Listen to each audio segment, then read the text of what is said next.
অন্য কেউ নয়, ওটা আমার নেতা, আপনার নেতা বিশ্বনবী মুস্তাফা। জোরে বলুন সুবহানাল্লাহ। এখানে কোনো কথা হবে না। তার উপরে আমাদের দরুদ শরীফ একটু মহব্বতে পড়তেই হবে, ও কেউ বারণ করবে না।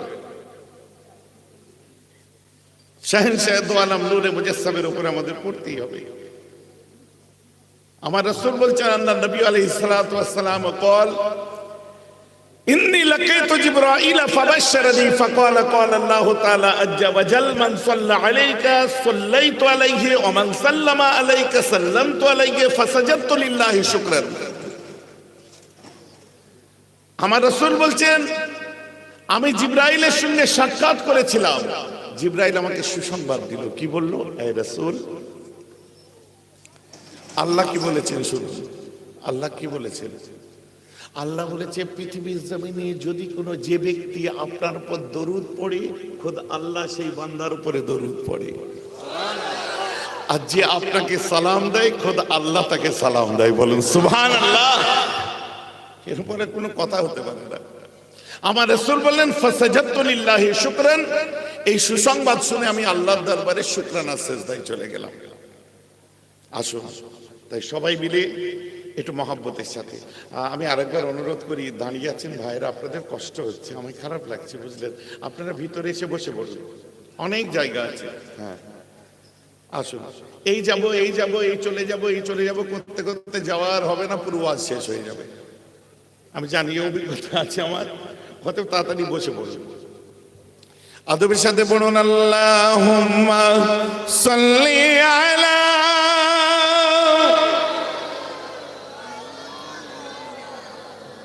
وعلى آله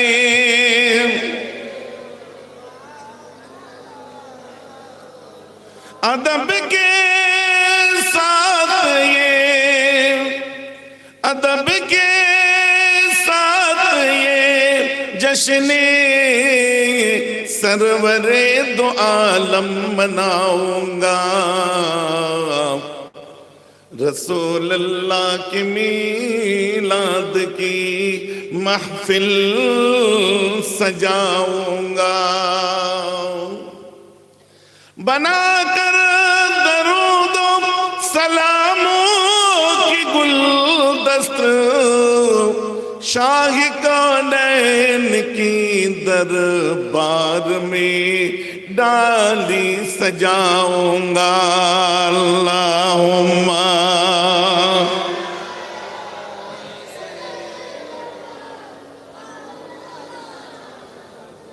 وعلی آلہ۔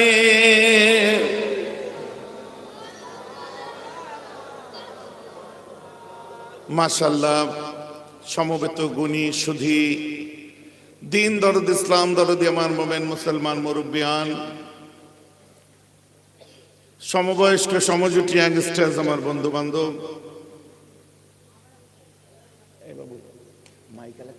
আমি বলে দিচ্ছি, দূর দূরান্তে পর্দার অন্তরালে অবস্থিত পর্দানিশীন ধার্মিক আমার মা বোনেরা, মুআজ্জাজ মুহতারাম উলামায়ে কেরাম, হাজিরানে মজলিস, বিশেষ করে আপনি একটু ঝানঝান করছে বেশি, বেসটা একটু কমিয়ে প্লেন করে দিয়ে এই ঝনঝন এটা হচ্ছে না, এটা একটু কমিয়ে দিয়ে সাউন্ড দিয়ে হালকাই করে দিয়ে দেন। কিছু সাউন্ড বাড়াতে হবে না, এটি হালকাই করে ক্লিয়ার। বিশেষ করে আজকের জলসান মুনতাজিমিন হাজারাত, আয়োজক মণ্ডলী, জাতি ধর্ম বর্ণ শ্রেণী গোষ্ঠী সম্প্রদায় নির্বিশেষে আমার ব্যবসায়ী ভাইরা, বিভিন্ন স্তরের চাকুরিজীবী আমার বন্ধুরা, আপনাদের সকলকে এই সুন্দর সময় অন্তরস্থল থেকে জানাই আন্তরিক শুভেচ্ছা, মোবারকবাদ, সালাম। মাশাআল্লাহ, সন্ধ্যার পর থেকে এতক্ষণ পর্যন্ত আপনারা ওয়াজ নসিহত শুনলেন, শুনে রীতিমতো মুগ্ধ হয়েছেন। এখন আমি গুনাহগার আপনাদের খাদেম ফুরফুরা শরীফ থেকে আপনাদের খেদমতে এসেছি, কি বিষয় নিয়ে আলোচনা করব তাই ভাবছিলাম।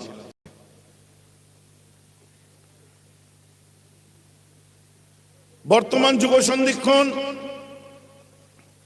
সৃষ্টির মহিমেতে গিয়ে যখন স্রষ্টাকে ভুলতে চলেছে, যখন বিবেক ছেড়ে দিয়ে আবেগকে দিয়ে ধর্মকে মূল্যায়ন করতে আরম্ভ করেছে মানুষ, ধর্মান্ধতার মধ্যে যখন নিমগ্ন হয়েছে,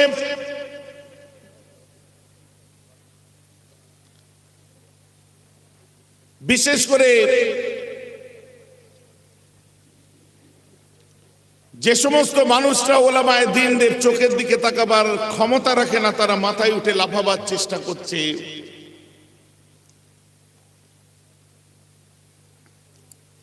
ঠিক সেই সময় আমাকে আলোচনা করতেই হবে। ইসলামের মৌলিক দিক ছেড়ে দিলে আমাকে চলবে না। মিলাদুন নবীর মাহফিল, ইসালে সাহাবের মাহফিল, ধর্মীয় জলসা, অবশ্যই ধর্মীয় কথাবার্তা তো হবেই, সাথে সাথে ধর্মভীরু মানুষ যারা বিভিন্নভাবে বিভিন্ন পরিস্থিতির শিকার হচ্ছে, তাদের দুর্দশা নিয়েও তো আলোচনা করতে আমি বাদ দিই না। সব মিলিয়ে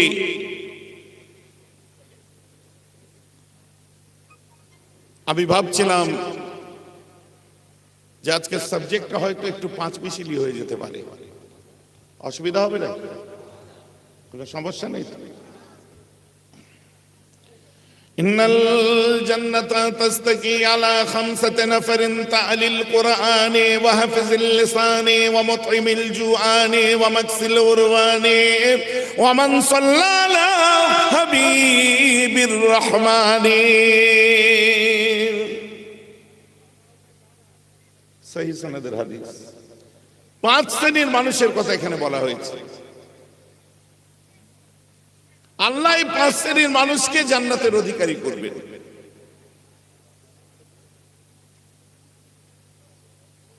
পাঁচ ভাগে বিভক্ত করা হয়েছে, আর এই পাঁচ রকম মানুষকে আল্লাহ জান্নাতে দেবেন।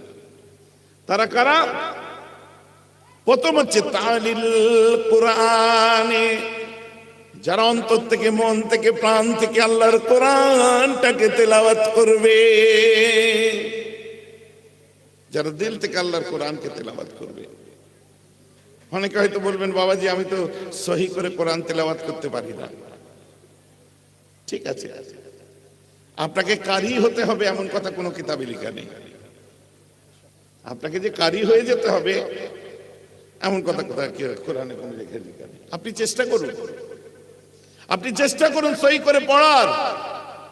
কিন্তু আপনার বয়স পারমিট যদি না করে, আপনার বার্ধক্য যদি পারমিট না করে, আপনার যদি পরিস্থিতি পারমিট না করে, আপনি পড়বেন কি করে? আপনি চোখে কম দেখছেন, করবেন কি করে? কানে কম শুনছেন।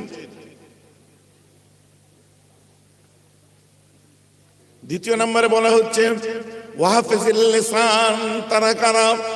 যারা মানুষের মনে দুঃখ যন্ত্রণা বালা ব্যথা বেদনা দেয় না, মানুষকে কথার তীর চালিয়ে মানুষের কলিজা কানা করে দেয় না। খারাপ লাগবে কিন্তু একটু শুনতে, রেগে গেলে হবে না। ওয়াহাফিজিল লিসানি, যারা মানুষের মনে দুঃখ ব্যথা বেদনা জ্বালা যন্ত্রণা দেয় না, মানুষের বুকে কথা তীর চালায় না, এমন কথা বলে না যাতে মানুষের কলিজায় আঘাত লাগে, এমন কথা বলে না। এক সময় আপনাকে ডাকতো ভাই শোনো, এখন ডাকছে এদিকে আয়। এক সময় ডাকতো ভাই শোন, এখন ডাকছে পিছনে। কারণ তখন কম ছিল, এখন বেশি হয়েছে।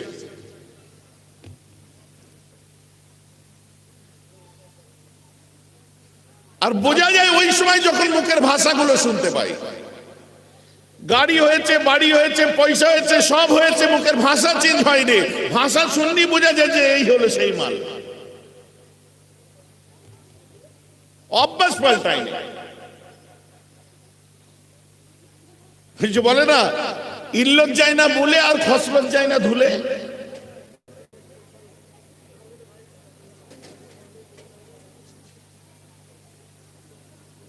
বড় কঠিন পরিস্থিতি। কখন কি কাকে বলছি,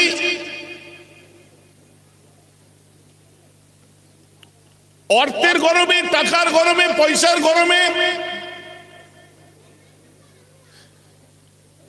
নেতৃত্বের গরমে কখন কাকে কি বলছি,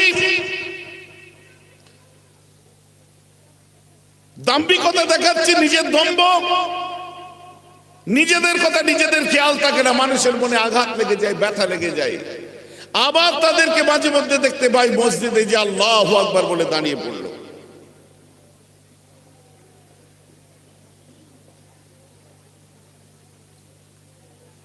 তো আমার রাসূল বলছে, যারা মানুষের মনে দুঃখ, ব্যথা, বেদনা, জ্বালা যন্ত্রণা দেয় না, তারাও একটা জান্নাতের অধিকারী হবে। যারা মানুষের সঙ্গে সৎ ব্যবহার করে, মুখে মধু, মাথায় বরফ নিয়ে যারা চলে, যাদের কথা শুনলে প্রাণ ঠান্ডা হয়ে যায়, মানুষ আঘাতপ্রাপ্ত হয় না, আল্লাহ তাদেরকে একটা জান্নাতের অধিকারী করবেন। 3 নম্বরে বলা হচ্ছে ওমাকসিরুল ওয়ান। এটা আবার কারা? আল্লাহ দিন দিয়েছে, সুন্দর সময় দিয়েছে, নতুন নতুন জামা কাপড় পরছেন, সাদা ইস্ত্রি করা, প্রেস করা কাপড় প্রতিদিন পরছেন, বাইরে বার হচ্ছেন। বইয়ের জন্য দামি দামি কাপড় কিনছেন, না বিয়ে করা বউটা, বুঝতে পারছেন না, বিয়ে করা বউয়ের কথা বলছেন। ভাই বিয়ে করাই তো বউ হয় না, বিয়ে না করা বউ হয়। বইয়ের জন্য দামি দামি কাপড় কিনছেন, লেহেঙ্গা কিনছেন, চলি কিনছেন, বেনারসি কিনছেন, সাউথ ইন্ডিয়ান কিনছেন, দামি দামি শাড়ি কিনছেন। কিনুন, আমার আপত্তি নেই, কিন্তু আপনি মাথায় রাখবেন, এমন অনেক মানুষ আছে যারা নিজের এই ঠান্ডার দিনেতে নিজে একটু নিজের শরীরে কিছু জড়িয়ে নেবে, পেট টানলে পিঠ বার হয়ে যায়, পিঠ টানলে পেট বার হয়ে যায়, এমন মানুষের অভাব নাই। আর আমরা জল্লাদের দল আপনাদের কাছে আসি, যখন রমজান মাস এসে যায়, যে কোনো বাহানাই বলে দিই, বাবা তুমি আমাকে ভালোবাসো, আমি তোমার হুজুর, আমি তোমার উস্তাদ, আমি তোমার মাওলানা, আমি তোমার নেতা, আমি তোমার লিডার, তোমার কাছে আমি 500টা শাড়ির দাবি রাখলাম।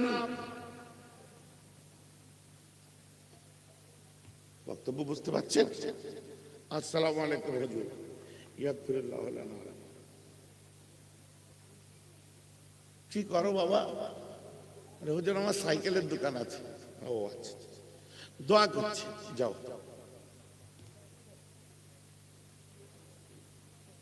আসসালামু আলাইকুম হুজুর। আর একজন, কি করো বাবা? বলছে হুজুর আমার একটু ছোটখাটো ব্যবসা আছে। শুনি না একটু ছোট ব্যবসাটা কেমন? ওই আমার একটু হোলসেলিং এর কারবার আছে, বড় বাজারে কিছু গদি নেওয়া আছে, আর জেলায় জেলায় বিভিন্ন প্রমোটিং এর কাজও চলছে, কয়েকটা সাইডই আছে, একটু দোয়া করবে। যে বাবা আল্লাহ দিয়েছে, আল্লাহর রাস্তায় খরচা করতে হবে কি হবে না? জি হুজুর নিশ্চয় হবে।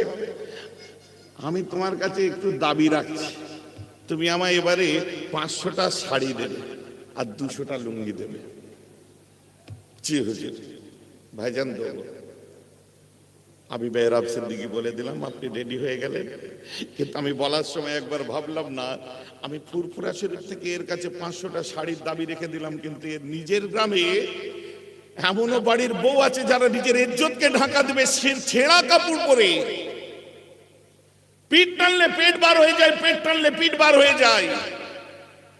আমি একবার খেয়াল করলাম না, এদের নিজেদের ঈদগাতে এদের পাশের বাড়ির লোকটা লুঙ্গিতে গেরট বেঁধে ঈদের নামাজ পড়ে।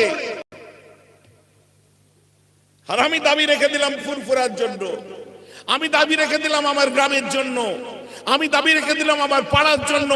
ঘটকপুকুরের মানুষ দান করছে কোথায়? সেই হাওড়া জেলায়। ঘটকপুকুরের মানুষ দান করছে কোথায়? মেদিনীপুরে। ঘটকপুকুরের মানুষ দান করছে কোথায়? ফুরফুরাতে, যে শাড়ি দিচ্ছে, লুঙ্গি দিচ্ছে। কেন? ঘটকপুকুরে গরিবের অভাব। কথাটা আমার বুঝতে পারছেন? আর আমি পীরজাদা সেটাকে দিয়ে দিলাম, পেপারের ফার্স্ট পেজে লিখে দিলাম, 30,000 মানুষকে বেহরাব সিদ্দিকী এবারে কাপড় দিলেন, মারহাবা। আমার বাবার টাকা থেকে দিলাম, আমার বাবার টাকা থেকে দিলাম আমি। তোমার খালার মেয়েটা, তোমার চাচার মেয়েটা, তোমার মামার ছেলেটা, তোমার নিজের মামা, তোমার নিজের চাচা পরনে ভালো কাপড়ই জোটে না তাদের, এক বেলা খায় আরেক বেলা টেনশন তাদের। আর আপনি দান করে দিলেন বাহবা নেওয়ার জন্য, কি আমার পাশে একটু বসার চান্স পাবেন তাই। আল্লাহ আপনার যাকাতকে ফরজ করেছেন, অবশ্যই তার প্রথম অধিকার হচ্ছে আপনার পাশে যদি কোনো গায়ের কওম থেকে কওমে আসে তার জন্য তার অধিকার হচ্ছে প্রথমে আপনার প্রতিবেশী, আপনার পাশের বাড়ির মানুষটার অধিকার আগে। ফুরফুরার মানুষের জন্য যাকাত আপনার ফরজ হয়নি, ফুরফুরার মানুষের জন্য আল্লাহ আপনার যাকাত ফরজ করেননি, দান ফরজ করেননি, করেছে আপনার প্রতিবেশীদের জন্য। কথাটা খারাপ লাগলো শুনতে? উচিত কথা শুনতে হবে। এই কথা শুনলে আবার আমি তো সোজা তলোয়ার চালিয়ে দিই, কেউ যদি এসে তার তলায় গলা দেয় তো আমার দোষ নেই। করাত কল দেখেছেন, ও ঘুরেই যাবে। কাঠের বিল দেখেছেন, ও করাত যেটা ঘুরে ঘুরেই যাবে। ওর নিচে যদি গুড়ি দেয় তো কাটবে, না দিলে কাটবে না। তুমি গুড়ি দিচ্ছ কেন? আমি তো করাত, আমি তো তলোয়ার সোজা চালাচ্ছি, তুমি গর্দান দেবে কেন? আমি তো পায়ের উপর পাথরে ঝগড়া করি না। রাস্তার মধ্যে থেকে একটাকে তুলে নিয়ে ভেবে নিচ্ছ কেন যে আমার জন্য বলছে? আমি নাই সত্যের খাতিরে হাদিস বলছি, তার মানে শোনাচ্ছি। আমার বুঝতে পারছেন কি পাচ্ছেন না? আল্লাহ রাসূল বলছেন ওয়াবাকসিল উরবান, আরো এক শ্রেণীর মানুষ জান্নাতে যাবে যারা ওই সমস্ত বস্ত্রহীন মা, বস্ত্রহীনা মা, বস্ত্রহীনা বোন, বস্ত্রহীন বাপ, বস্ত্রহীন ভাইটার পরনে একটা সুন্দর কাপড় তুলে দেবে। আমি আল্লাহ রাসূল বলছি আল্লাহ তাকে একটা জান্নাতের অধিকারী করে দেবে। অমুতঈমিল জুআন, চতুর্থ নম্বরে কাদের কথা বলছে? আল্লাহ আমাদের দিন দিয়েছে, সময় দিয়েছে, ভালো মন্দ খাচ্ছি, বিরিয়ানি খাচ্ছি, কালিয়া কোপ্তা তন্দুরি খাচ্ছি, নিজে খাচ্ছি, বউ বাচ্চা নিয়ে খাচ্ছি, খান, আমার আপত্তি নেই। কিন্তু আল্লাহ রাসূল হযরতে আবু যার গফারিকে বলেছিলেন, ইয়া আবা যার লা তাহকিরান্নাল মারুফ শাইয়্যা, এই আবু যার তোমার জীবনে এমন ছোট ছোট নেক আমল আসবে, মোটেই তুমি ছোট মনে করো না। হতে পারে আল্লাহ তাআলা ওই ছোট আমলের পরিবর্তে রহমতের দরিয়া বর্ষণ করে দিতে পারে। সেই ছোট আমলটা কি? যখন তোমার সঙ্গে তোমার কোনো ভাইয়ের সাক্ষাৎ হবে, ওকে তুমি একবার আসসালামু আলাইকুম বলে সালামটা দেবে। আর তোমার বউকে বলবে যখন রান্না করতে বসবে তরকারিতে পানির ভাগটা একটু বাড়িয়ে দিতে বলবে। যখন তুমি ওই তরকারি দিয়ে ভাত খাবে, পাশের বাড়ির কোনো গরিবের মা, গরিবের বাপ, গরিবের ছেলে, গরিবের বোন যদি চোখের পানি দিয়ে ভাত খায়, তার কপালে একটু শুরুয়া ঝোল পর্যন্ত যদি না মেলে, ওই এক চামচ পানি ওই গরিবের হাতে তুলে দেবে। হতে পারে তোমার কাছে ওটা এক চামচ পানি, কিন্তু আমার আল্লাহ ওই এক চামচ পানির পরিবর্তে রহমতের দরিয়াকে বর্ষণ করে দেবে। কথাটা বুঝতে পারছেন তো নাকি? মুখে বলা অনেক সহজ ব্যাপার, বাস্তবে রূপ দিয়ে অনেক কঠিন ব্যাপার। বহু জায়গায় আমি আপনাদের দেখিয়ে দেব, আমার কাছে ভিডিও রেকর্ডিং করে রাখাও আছে। মাঝে মধ্যে বড় হোটেল যেগুলো আছে, ওই হোটেলগুলোয় আমার যখন কনফারেন্স পড়ে, অনেক ভালো ভালো মানুষরা যায়, তার মধ্যে কিছু নেতা লিডারদেরকেও দেখতে পারি, তাদের ড্রাইভাররাও যায়। কারণ ওই ড্রাইভার ছাড়া আমার মতো মেহরাব, আমার মতো লিডার নেতারা ওই সমস্ত জায়গায় পৌঁছাতে পারবে না। আমি 5 স্টার হোটেলে চলে গেলাম, ডিনার টেবিলে বসে ডিনার করছি, লাঞ্চ করছি, কিন্তু ওই গরিবের বাচ্চাটা ঠোঙাতে করে চুয়া মুড়ি খাচ্ছে, খেয়েছিস কি জিজ্ঞাসা করারও লোক থাকে না। ভুল বললাম নাকি? জিজ্ঞাসা করারও লোক থাকে না। চুয়া মুড়ি খেয়ে নিল। আর 5 স্টার হোটেল মানে ওই কম্পাউন্ডের মধ্যে যে জিনিস কিনতে যাবে, ও গরিবের বাচ্চা ড্রাইভারের ক্ষমতা নেই। এক কাপ চা খেতে গেলে 250 টাকা 300 টাকা লেগে যাবে।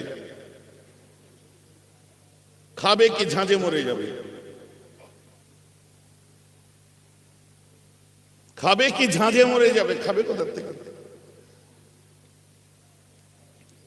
ঠোঙায় চুয়া মুড়ি খেয়ে নিল, পানির বোতল ঢকঢক করে দিয়ে পানি খেয়ে নিল, কোমর থেকে ছোট্ট বিড়িটা বার করে গাড়ির পিছনে চুপ করে বসে টুকটুক করে টেনে দিল, নিয়ে তারপর ও ডিনার টেবিলে ডিনার করছে, এর বিড়ি টেনে টেনে কলজে কানা হয়ে যাচ্ছে। বহু মানুষ আছে।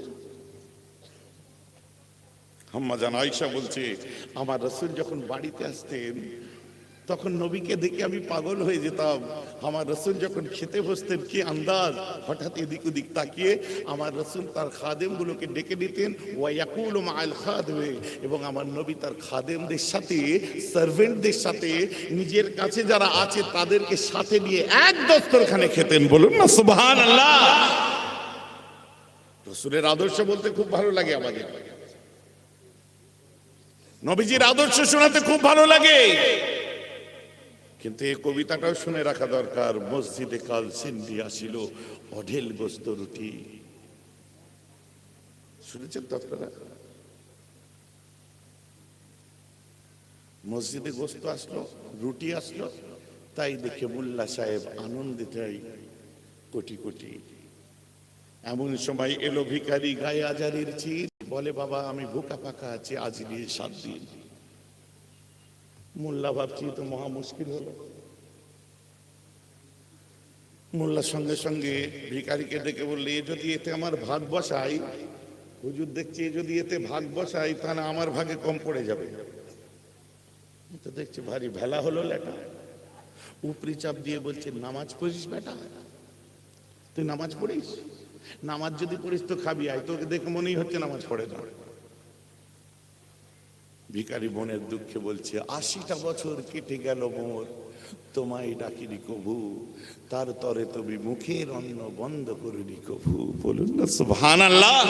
আমার 80 বছর কেটে গেল তোমাকে ডাকিনি, তা বলে তুমি আমার মুখের অন্ন বন্ধ করনি। আর মোল্লা সাহেব, হুজুর সাহেব নামাজের বাহানা দিয়ে গোস্তের, আপনার কি বলে, পেয়ালা, গোস্তের বাটি নিয়ে, রুটি নিয়ে তালা দিল ঘরের মধ্যে। ডায়লগ স্টেজে দিতে খুব ভালো লাগে। আমি গরিবের জন্য এই করি, এতিমের জন্য এই করি, এর জন্য ওই করি, তার জন্য তাই করি, এসব ডায়লগ দিয়া আর পাবলিকের কাছে সুবহানাল্লাহ নারে তাকবীর দেয়া খুব ভালো লাগে। কিন্তু বাস্তব চিত্রটাকে সামনে তুলে ধরলে নিজেদেরকে লজ্জায় পড়তে হয়। আপনি নিজেকে নিয়ে মূল্যায়ন করে দেখুন, আসলে আপনি কি, আমি কি, আমরা কতটা করি। আর নাকি 25,000 টাকার খাতিরে বলি, নাকি 20,000 টাকার খাতিরে আপনাদেরকে শোনাই। আল্লাহ রাসূল বলছে, ওই ধরনের যদি ক্ষুধার্ত মা, ক্ষুধার্তিনী মা, ক্ষুধার্ত বাপ তার মুখে দুমুঠো অন্ন কেউ তুলে দেবে, আমি মুহাম্মদ বলছি আল্লাহ তাকে জান্নাতের অধিকারী করে দেবে। সুবহানাল্লাহ। এখন পর্যন্ত একটা জিনিস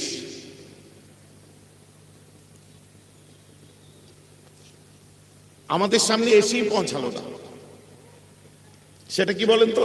বড় ইন্টারেস্টিং ব্যাপার। হুজুর একটু নামাজের কথা বললেন না, হুজুর এখনো কই রোজার কথা বললেন না, হুজুর এখনো কই যাকাতের কথা, হজের কথা, ইসলামের 5টা স্তম্ভের একটাও বললেন না। আমার বক্তব্যটাই তো এইখানে। আরে নামাজ পড়ার নাম ইসলাম নয়, রোজা রাখার নাম ইসলাম নয়, হজ করার নাম ইসলাম নয়, যাকাত দেওয়ার নাম ইসলাম নয়, তাসবিহ পড়ার নাম ইসলাম নয়, তেলাওয়াত করার নাম ইসলাম নয়, ইবাদত করার নাম ইসলাম নয়। কারণ ইসলামের মধ্যে নামাজ, নামাজের, ইসলামের মধ্যে নামাজ আছে, ইসলামের মধ্যে রোজা আছে, ইসলামের মধ্যে হজ আছে, ইসলামের মধ্যে যাকাত আছে, ইসলামের মধ্যে ইবাদত আছে। আপনার ইবাদতের মধ্যে ইসলাম আছে কি নেই ওটা নির্ভর করছে আপনি ব্যক্তিটা কেমন।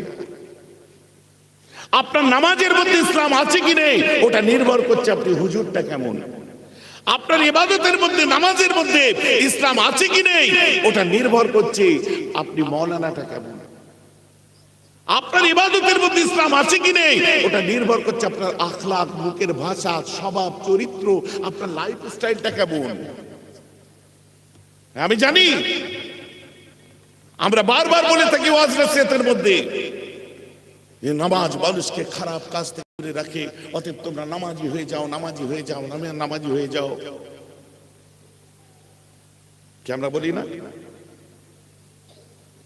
তা ঠিক আছে, নামাজ আমাদের খারাপ কাজ থেকে বেশক দূরে রাখে। কোরআন বলছে যখন,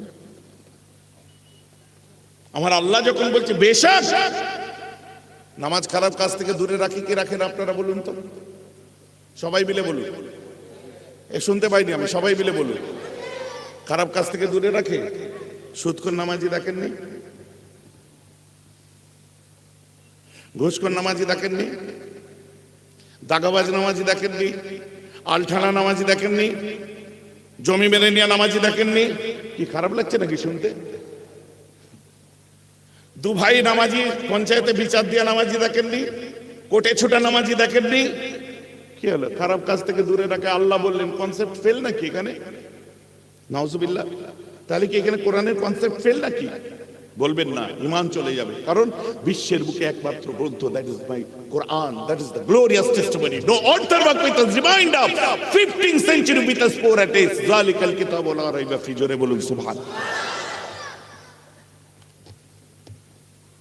যার মধ্যে 1500 বছরে কেউ কলম চালাতে পারেনি, that is my glorious testimony, that is কোরআন। তার কনসেপ্ট ফেল হতেই পারে না। এটা তো আমি চিৎকার করে বলে দিলাম।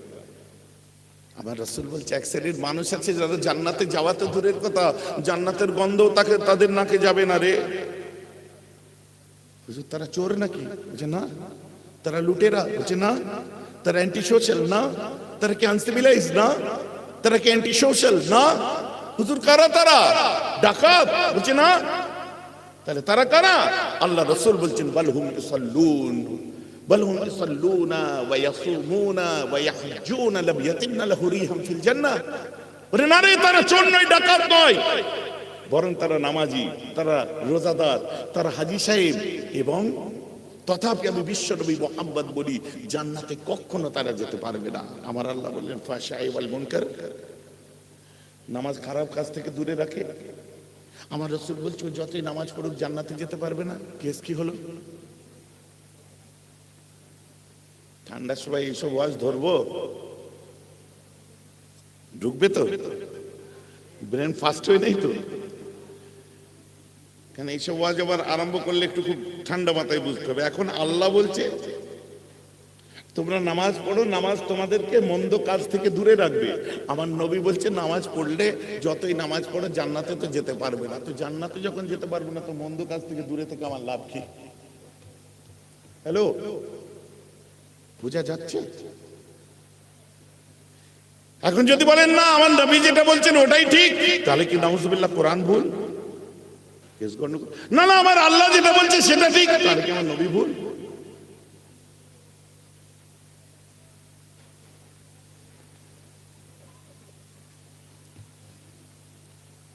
সব বোনাস আছে, খালি মানুষের কাছে দেখিয়ে দিলাম আমি নামাজ পড়ছি, ওতে লাভ নেই। রোজা রাখছি, ওতে লাভ নেই। মুমিন মুসলমান খেয়াল করে শুনে রেখে দিন, আল্লাহ কোরআন পাকের মধ্যে বলছেন কিনা, কাদ আফলাহা মান তাযাক্কাহা ফাযাকারা ইসমা রাব্বিহি ফাসাল্লা। কাদ আফলাহা মান তাযাক্কাহা, ওই ব্যক্তিগুলো কৃতকার্য অর্জন করেছে, ওরা ফালাহ পেয়ে গেছে, ওরা কামিয়াব হয়ে গেছে, ওই ব্যক্তিগুলো সফল হয়েছে। মান তাযাক্কা, যে ব্যক্তিগুলো তাজকিয়ায়ে নফস করতে পেরেছে। What is tazkiyah nafs? What is tazkiyah nafs? That is the analyzation of soul. That is the analyzation of soul. সেটা হচ্ছে নফসের উপরে কাবু নিয়ে আসা, সেটা আত্মশুদ্ধি বলতে পারেন, এবং ইসলাহে কলব বলতে পারেন। তাজকিয়ায়ে নফস, নিজেকে রিয়ালাইজ করা, নিজের কর্মগুলোকে অ্যানালাইজ করা। যখন তাজকিয়ায়ে নফসের মানুষ হতে পারবেন, তখন নিজেকে নামাজি দাবি করবেন। যদি তা না হয়, আরে নামাজ পড়লে নামাজি হয়, আবার নামাজ পড়ে আল্লাহ আল্লাহ হয়।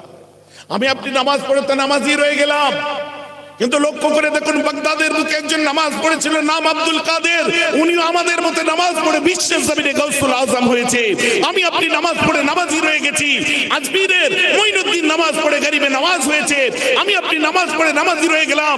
বাহাউদ্দিন নকশবন্দি নামাজ পড়ে তরিকার ইমাম হলো। আমি আপনি নামাজ পড়ে নামাজি রয়ে গেলাম। মুজাদ্দিদ আল ফিসানি নামাজ পড়ে উলট পালট করে ছেড়ে দিল। আমি আপনি নামাজ পড়ে নামাজি রয়ে গেলাম। মুজাদ্দিদ জামান নামাজ পড়ে গাউসে দৌরান কুতুবুল আলম হয়ে হয়ে গেলেন, বলেন সুবহানাল্লাহ। এই কি নামাজ বলে? তারাও যেভাবে পড়েছে আমরাও সেভাবে পড়ছি। কেউ পড়ে আল্লাহওয়ালা হলো, আর কেউ পড়ে নামাজি রয়ে গেল। ইন্টারেস্টিং ব্যাপার। কেন? ওরা নামাজ পড়েছে, সত্য কথা বলতে পারেনি। ওরা নামাজ ন্যায় নিষ্ঠার সাথে চলতে পারেনি। ওরা নামাজ পড়েছে বাতিলের কাছে মাথা ঝুঁকিয়েছে। ওরা নামাজ পড়েছে নিজের চোখকে নিচু করে চলেছে। ওরা নামাজ পড়েছে অন্যায় দেখেছে, বরদাস্ত করেছে, তার প্রতিবাদ করেনি। ওরা নামাজ পড়েছে কওমের জলঞ্জলি হচ্ছে, কোনো কথা বলেনি। ওরা ইবাদত করেছে, জাতি কোথায় যাচ্ছে কোনো লক্ষ্য করেনি। ওরা নামাজ পড়েছে, অন্যায় করছে, মানুষের জনবল আপনার মানুষের নেতৃত্বের বলের কাছে মুসলমান হিসেবে মাথা ঝুঁকিয়েছে, ওই জন্য ও নামাজি রয়ে গেছে। আর একজন নামাজ পড়েছে, আকবর বাদশাহ দ্বীন ইলাহিকে মূলোৎপাটন করেছে, তাই সে মুজাদ্দিদ আল ফিসানি হয়েছে। আমার বুঝতে পারছেন কি পাচ্ছেন না? তুমি জালেমের কাছে মাথা নত করলে, নামাজি রয়ে গেলে, আর ও আকবর বাদশাহের সঙ্গে যুদ্ধ ফাইট করলো, করার পরে দ্বীনে ইলাহিকে মূলোৎপাটন করলো, তাই সে মুজাদ্দিদ আল ফিসানি হয়েছে। আমার কথা আপনারা বুঝতে পারছেন? তো নামাজির সংজ্ঞা যদি আমি বলি তো রাত পার হয়ে যাবে।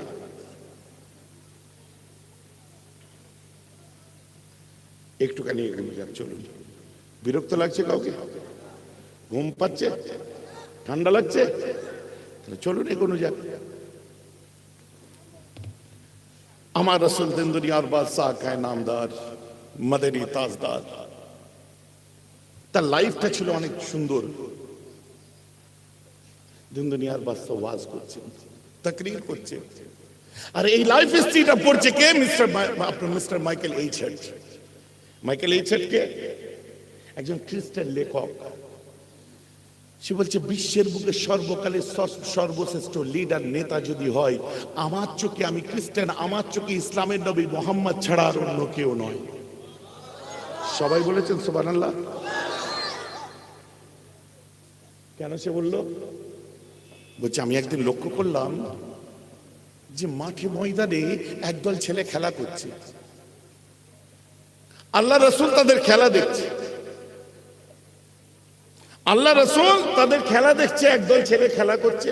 ওর মধ্যে একটা ছেলের আব্বা আসলো, এসে ডাকলো, এই ছেলে শোনো, এই বাবু শোনো, বাড়ি চলো। আল্লাহ রাসূল বলছে ও যাবে না, বাড়ি যাও। আবার কিছুক্ষণ পরে এসে বলল, বাবু এবারে বাড়ি চলো। রাসূলুল্লাহ বলছে এই বাড়ি যাও। ও বাড়ি যাবে না, তুমি যাও। তৃতীয়বার যে বলল, বাবু বাড়ি চলো। আল্লাহ রাসূল বলছে ও যাবে না, তুমি যাও। চতুর্থবার যখন বললো বাবু বাড়ি চলো, আল্লাহ রাসূল বলছেন বাবু তোমার আব্বা ডাকছে, তুমি বাড়ি যাও। মানুষটা জিজ্ঞেস করে ফেললো আল্লাহ রাসূলকে, হুজুর আমি আমার ছেলেটাকে 3 বার ডাকলাম, 3 বার বাড়ি যেতে বললাম, আপনি 3 বারই না বললেন, আর চতুর্থবারে আপনি যেতে বললেন, কি ব্যাপার হুজুর?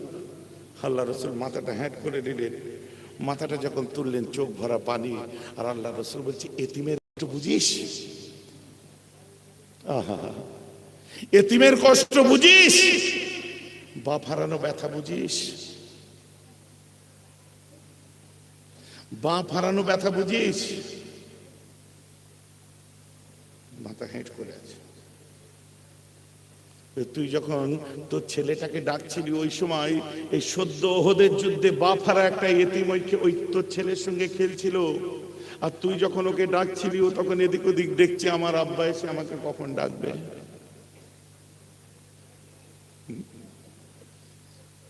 আমার আব্বা কখন ডাকবে? বাপের মর্ম বুঝিস? বাপকে চিনতে গেলে বাপের সোহবত এখতিয়ার করতে হয়। বাপের সোহবতে বসেছ?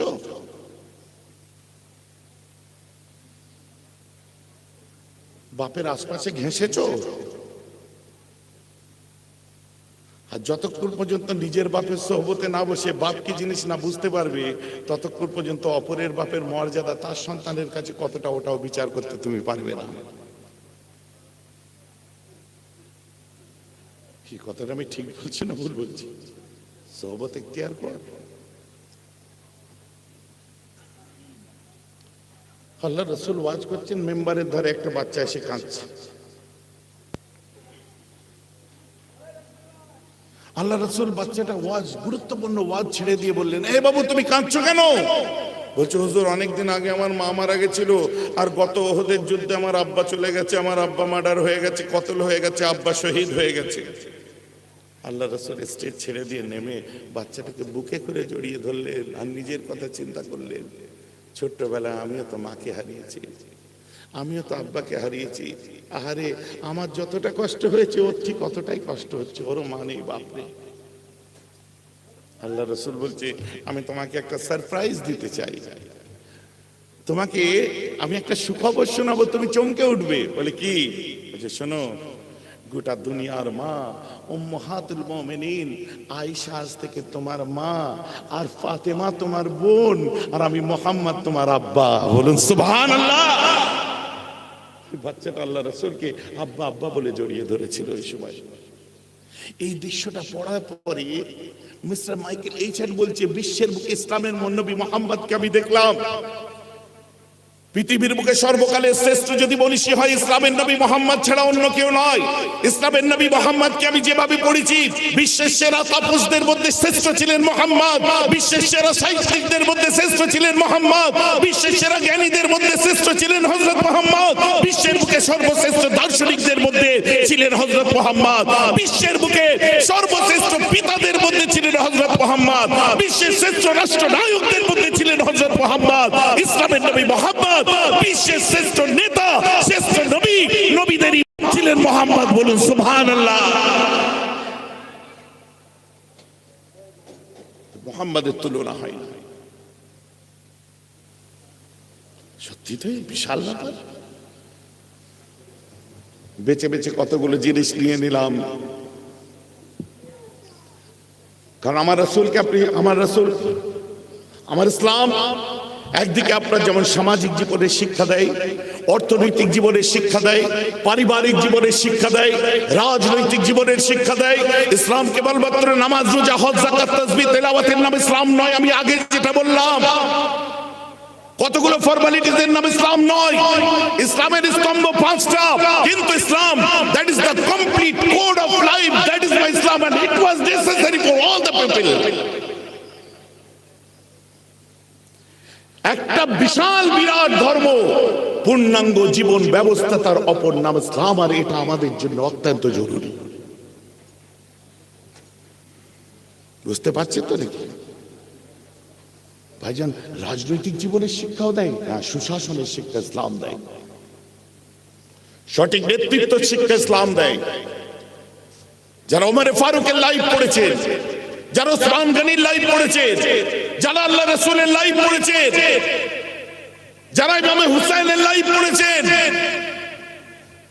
মাথা খারাপ হয়ে যাবে। বঞ্চিত মানুষদের অধিকার ফিরিয়ে দেওয়ার নাম ইসলাম, নির্যাতিতর পাশে দাঁড়াবার নাম ইসলাম, নিপীড়িতের চোখের পানি মোছানোর নাম ইসলাম। ধর্মান্ধতার মধ্যে থেকে নয়, বরং সম্প্রীতির নাম হলো ইসলাম। ভাঙা মনকে মহব্বত দিয়ে জুড়ে দেওয়ার নাম হলো ইসলাম। ক্ষুধার্তকে খানা খাওয়াবার নাম হলো ইসলাম। বস্ত্রহীনদের কাপড় পরানোর নাম হলো ইসলাম। যারা আল্লাহ রাসূলের লাইফ পড়েছে, বাকি উল্টো দিক যদি বিচার করে তাদের কাছে লাগবে না। নবীজিকে মানলো, গলায় গামছার ফাঁস লাগিয়ে, নজরান দেশের চাদরের ফাঁস লাগিয়ে আরবের মোড় প্রান্তে ফেলে দিয়েছে আল্লাহ রাসূলকে। আনাস দৌড়ে দৌড়ে গেছে, উলঙ্গ তলোয়ার বার করে তার ধর থেকে মাথাটাকে আলাদা করে দেবে। আমার রাসূল ওই সময় আনাসের দিকে তাকিয়ে বলেন, আনাস দাঁড়িয়ে যাও, রুক যাও, দাঁড়াও। আনাস, ওকে তুমি জানে মেরে দিও না। সুবহানাল্লাহ। আনাস, ওকে তুমি জানে মেরে দিও না। হুজুর, ও আপনাকে অ্যাটাক করেছে, করলেই বা। এই দৃশ্য দেখে আল্লাহ রাসূলের দিকে ওই মানুষটা যে আমার নবীকে ফেলে দিল, ফাযাবাযাতহু, প্যাঁচ দিলেন, যাবাযাতান শাদীদাতান, গায়ে জোরে ফাঁস দিয়েছে। নবীজির চোখটা বাইরে বার হয়ে এসেছে, চেহারা লাল হয়ে গেছে, টান মেরে ফেলে দিয়েছে। আনাস সহ্য করতে পারবে? আপনি পারবেন? আমি পারবো? নবী বলছে আনাস মাফ করে দে। এই দৃশ্য দেখে বলল, এই মুহাম্মদ সাল্লাল্লাহু আলাইহি ওয়াসাল্লাম, ওই মানুষটা যে আমার নবীকে মারলো, এই মুহাম্মদ, আমি বড় গরিব, বাড়িতে চুলো জ্বলে না, আমার বউ বাচ্চা খেতে পায় না, আমার ছেলে খেতে পায় না, মেয়ে খেতে পায় না, আমার বাড়িতে কাপড় নেই, কিচ্ছু নেই, চুলোয় সালাদ নেই, তরকারি রান্না করব, সবজি নেই, কিছু নাই। আপনার কাছে আল্লাহর বাইতুল মাল আছে, ওই বাইতুল মাল থেকে যত সামান্য খাদ্যদ্রব্য আপনি আমাকে দান করুন, আমাকে কিছু দান করুন হুজুর। আনাস দেখে বলছে, বেটা আমার রাসূল কিভাবে তুই ফেলে দিয়ে গলায় ফাঁস লাগিয়ে বলছিস দান করুন, ভিক্ষা চাওয়ার এটা স্টাইল?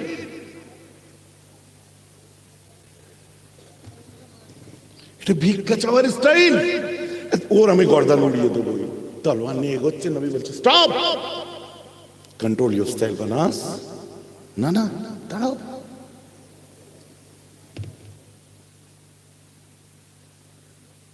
এখন মুসলমানের এরকম দৃশ্য যদি আমি বেহরাব আমায় গলায় গামছা দিয়ে যদি ঘটক পুকুরের মোড়ে ফেলে দিয়ে বলেন, হুজুর আপনি প্রত্যেকটা জলসা করছেন 25,000 30,000 পাচ্ছেন, হুজুর আমার বাড়িতে চুলো জ্বলে না, আমরা আপনাদের মুরিদ, আপনাদেরকে ভালোবাসি, আমাদেরকে কিছু দেন, আমাদের কিছু দান করেন। মোটা শরীর এমনিতে সব করে যদি ফেলে দেয়, দান করব? নেতা সাহেব আপনি কিছু দেন, লিডার সাহেব আপনি কিছু দেন, এমএলএ সাহেব আপনি কিছু দেন, এমপি সাহেব আপনি কিছু দেন, গলায় উত্তরীয় থাকবে, প্যাঁচ দিয়ে যদি টান মেরে ফেলে দেয়, আর লিডারদের কথা বললে কেউ রেগে যাবেন নাকি?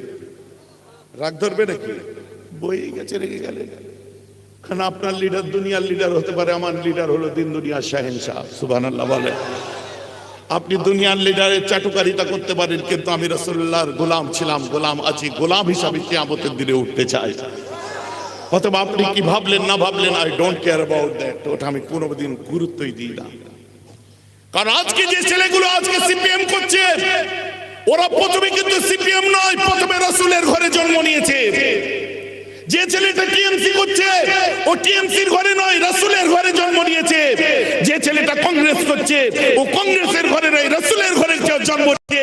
ও যখন জন্মেছে, ওর কানে মমতা ব্যানার্জি জিন্দাবাদ বলে আজান দেয়নি, বুদ্ধবাবু জিন্দাবাদ বলে আজান দেয়নি, ওর কানে আজান দিয়েছিল আশহাদু আল্লা ইলাহা ইল্লাল্লাহ, আশহাদু আন্না মুহাম্মাদুর রাসূলুল্লাহ।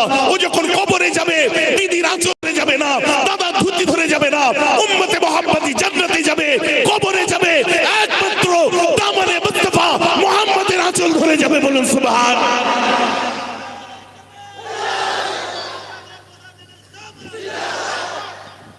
অতএব কওমে মুসলিম দুনিয়ার কোন লিডারের আঁচলে দামান ধরে জান্নাতেও যাবে না, কবরেও যাবে না। কবরে শোয়াবে কি?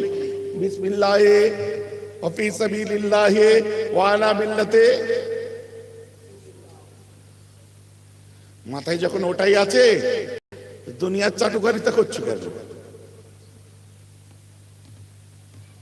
ওয়ালা মিল্লাতে দিদি বলবে, ওয়ালা মিল্লাতে দাদা বলবে, ওয়ালা মিল্লাতে দিল্লির দাদা বলবে, ওয়ালা মিল্লাতে আপনার কি বলে বুদ্ধবাবু বলবে, ওয়ালা মিল্লাতে রাসূলুল্লাহ। না না ভাইজান, এসব কথা বললে রাজনীতির কথা হয়। আরে বাংলার মানুষ, এই মানুষটাকে চেনে ভালো করে। জমিয়ত উলামায়ে বাংলা সোলজার আমি, মুজাদ্দেদে জামান দাদা হুজুরের নিজ হাতে গড়া সংগঠন 1921 সালে।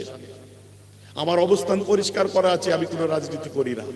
তবে হ্যাঁ, ন্যায় সত্য কথা যে বলে সে আমার ভাই বলুক আর আপনার ভাই বলুক, সত্য কথা, অধিকারের কথা, পিছিয়ে পড়া মানুষের কথা যে বলবে।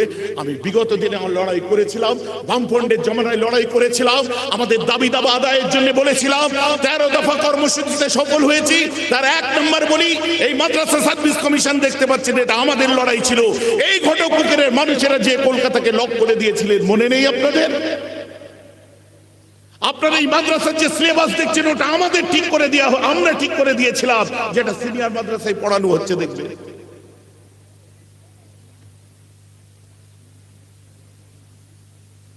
তখন এই বর্তমান শাসক দলের লিডাররা বাইরে বেরোতে ভয় করত, এখনো ভয় করছে। কেন? যারা এই দলের দুঃখের দিনে এসেছিল আজও তারা দুঃখ করছে। 98 সাল থেকে যারা মাঠে লুকিয়েছে, জলায় লুকিয়েছে, খালে লুকিয়েছে, দুঃখের দিনে যারা ছিল আজও তারা দুঃখ করছে, আর সুখের দিনে যারা এসেছে আজও সুখ করছে। যখন যে দল আছে সেই দলে পাওয়ারে থেকেছে, মজা করে গেছে।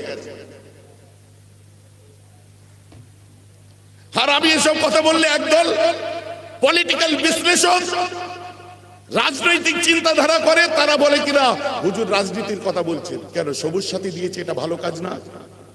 কন্যাশ্রী দিয়েছে, এটা ভালো কাজ নয়? রূপশ্রী দিয়েছে, এটা ভালো কাজ নয়? দুয়ারে দুয়ারে সরকার ভালো কাজ নয়? ভালোকে আমি ভালো বলি, কিন্তু যখনই বলি আমফানের চাল ঝেড়ে দিয়েছে তখনই কেন রাগ হবে? 2 টাকা কেজি চাল দিয়েছে বলছি, তখন রাজনীতি করা হচ্ছে না। আর সারা দুনিয়া জানে আমফানের পয়সা ঝেড়েছে, আমি বললে রাজনীতি করা হয়ে গেল?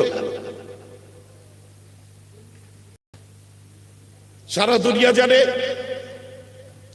অধিকারের কথা বলতে গেলেই আমার রাজনীতি করা হয়ে গেল? পিছিয়ে পড়া মানুষের কথা বললেই রাজনীতি করা হয়ে গেল? না এমন করে বললে তো বিজেপি এসে যাবে। আশ্চর্য, আসতে বাকি রেখেছেন কোথায় আপনারা? উল্টে আমাদেরকে বলছেন মুসলমানরা গাদ্দার।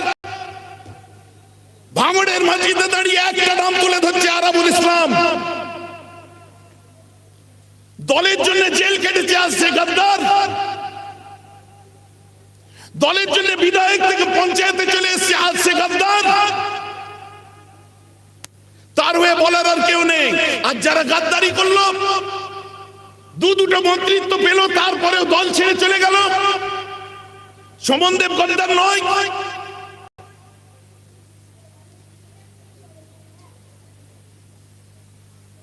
শিলভদ্র গাদ্দার নয়? বীর গোস্বামীকে গাদ্দার বললেন না?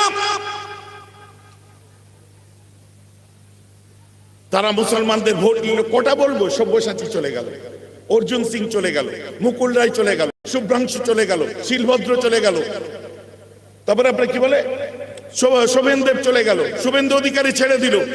তারা এমএলএ হয়েছে, এমপি হয়েছে, বড় বড় জায়গা তাদেরকে দিয়েছে, তারা তারপরেও গাদ্দারি করে বেরিয়ে গেল। আর আপনাদের ভাঙড়ের কথা বলি, আরাবুল ইসলাম 98 থেকে পার্টি করছে, দল করছে। দিদি বলেছে জেলে যা, দিদি জেলে পাঠিয়েছে, জেলে গেছে, আলিপুর সেন্ট্রাল জেল। মার খেতে বলেছে, মার খেয়েছে। বিধায়ক হয়েছিল বলে তোকে অন্য পদ সরিয়ে দিলাম, বিধায়ক থেকে অন্যজন মন্ত্রী হয়, আর বিধায়ক থেকে পঞ্চায়েত সমিতিতে নামিয়ে দেওয়া হলো।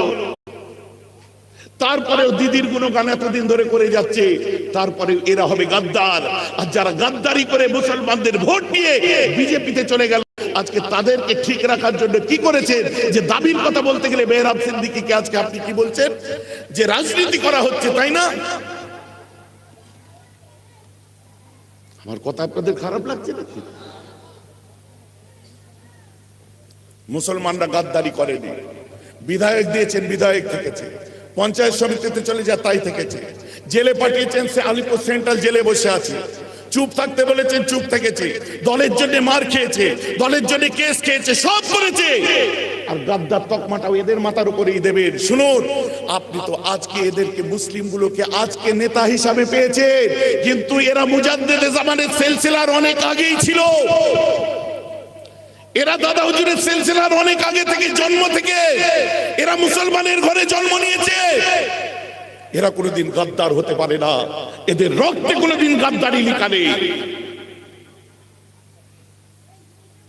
আজকে কথাটাও তারা চিৎকার করে বলতে পারছে না, কেন? তারা দলকে এত ভালোবাসে। কিন্তু আমি তো আপনার দলের নয়, আমি তো বিজেপির নয়, আমি তো কংগ্রেসের নয়, আমি তো টিএমসির নয়, আমি তো অন্য কোনো দলের নয়। আমার সত্য কথা বলতে দোষ কি আছে? আমার বাস্তব বলতে দোষ কি আছে?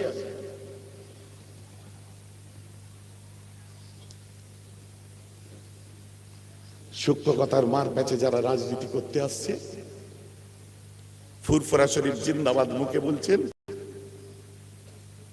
অথচ ফুরফুরা শরীফের নীতি আদর্শকে কখনো নিজের বুকে নেননি।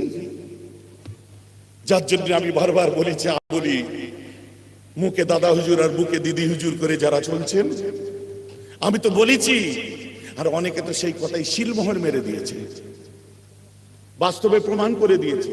এ কথা বললে অনেকে মনে করে আপনি ওনাকে বলছেন, তাকে বলছেন। না, আমি সরাসরি কোনো নাম নিয়ে কাউকে বলি না, আমি স্ট্রেট কথা বলি। যদি কেউ সেই দোষে দোষী হয়, অটোমেটিক সে পড়ে যাবে। আমার রাসূল আমাদেরকে শিখিয়ে দিয়েছে, ন্যায় কথা, সত্য কথা সর্বদা বলো, হক কথা সর্বদা বলো। অতএব এই সময় এটা চিন্তা করবেন না মুসলমানরা ভাগাভাগি করে বিজেপি এসে যাবে, এটা না বলে ডেলি যে দুটো তিনটে করে উইকেট পড়ছে, সেই উইকেট গুলো পড়া বন্ধ করান, যাতে দলটার উপর ভরসা করতে পারে।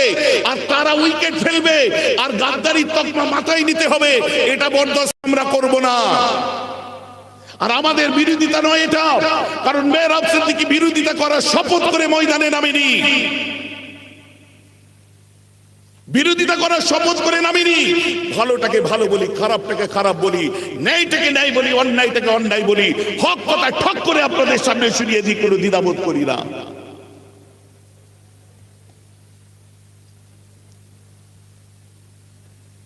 মুসলমানদের যে উন্নয়ন হয়েছে অ্যাপ্রিসিয়েট করি।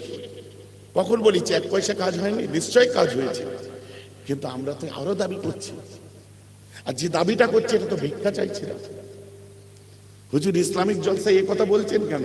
আমরা কারোর কাছে শিখেছি তাই আজকে বলছি। তানারা যেদিন বলা বন্ধ করে দেবে, আমরাও বন্ধ করে দেবো।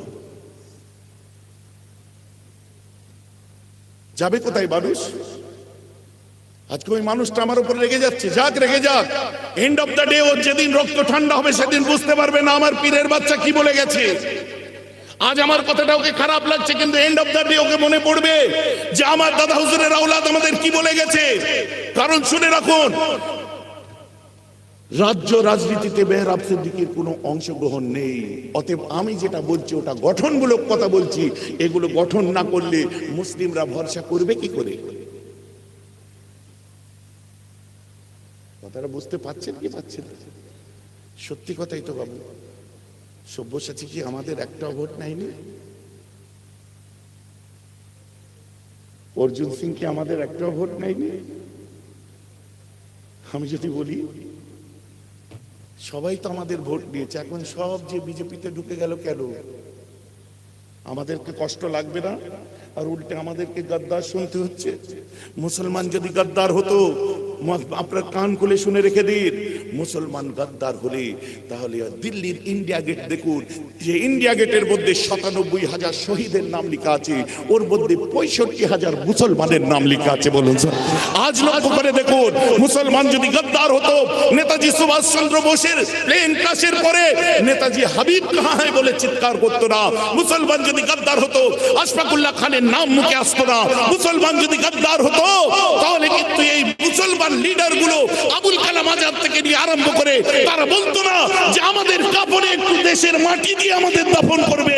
মুসলমান যদি গদ্দার হতো, এক কথায় গান্ধীজির কথায় সেদিনে গুজরাট ছেড়ে মুসলমানরা সব জায়গা ছেড়ে চলে আসতো না। মুসলমান যদি গদ্দার হতো, তাহলে আশফাকুল্লাহ খানের নাম বারবার মুখে আসতো না। মুসলমান যদি গদ্দার হতো, পীর আব্দুল হামিদ দেশের জন্য কামানের সামনে ঝাঁপিয়ে পড়তো না। মুসলমান কোনদিন তারা দেশকে বাই চান্স ইন্ডিয়ান হয়নি। মুসলমান বাই ডিফল্ট, বাই চয়েস ছিল। ইন্ডিয়ান আছে, ইন্ডিয়ান থাকবে। অতএব আমাদের জন্য সেদিনও হিন্দুস্তান জিন্দাবাদ ছিল, আজও হিন্দুস্তান জিন্দাবাদ আছে।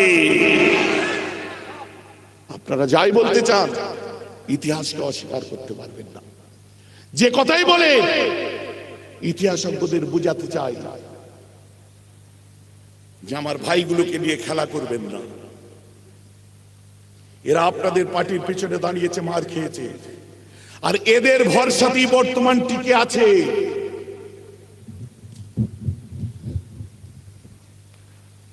এদের ভরসাতেই বর্তমান টিকে আছে। অতএব এদের গুরুত্বটা দিন আর সেগুলোকে চিনে নিন। আর আজকে তার অনুশোচনা করা দরকার। রিগ্রেট করুন, আজকে প্রায়শ্চিত্ত করুন যে এদেরকে গুরুত্ব না দিয়ে কি ভুল করেছেন। যাদেরকে ভরসা করেছিলেন তারাই গাদ্দারি করে বেরিয়ে চলে গেছে, যার জন্য মুসলমানেরা অন্য রাস্তা বেছে নিতে বাধ্য হয়েছে। আজ অন্য পথ আজ বাঁচতে বাধ্য হয়েছে, আজ ভরসা করতে পারছে না, ডেলি দুটো একটা উইকেট পড়ছে। অতএব আমাদের দোষ না দিয়ে উইকেটটা কি করে পড়া বন্ধ হবে, ফিল্ডিংটা সেইভাবে সাজানো। খারাপ লাগছে নাকি আমার কথা? বিরক্ত লাগছে নাকি আমার কথা?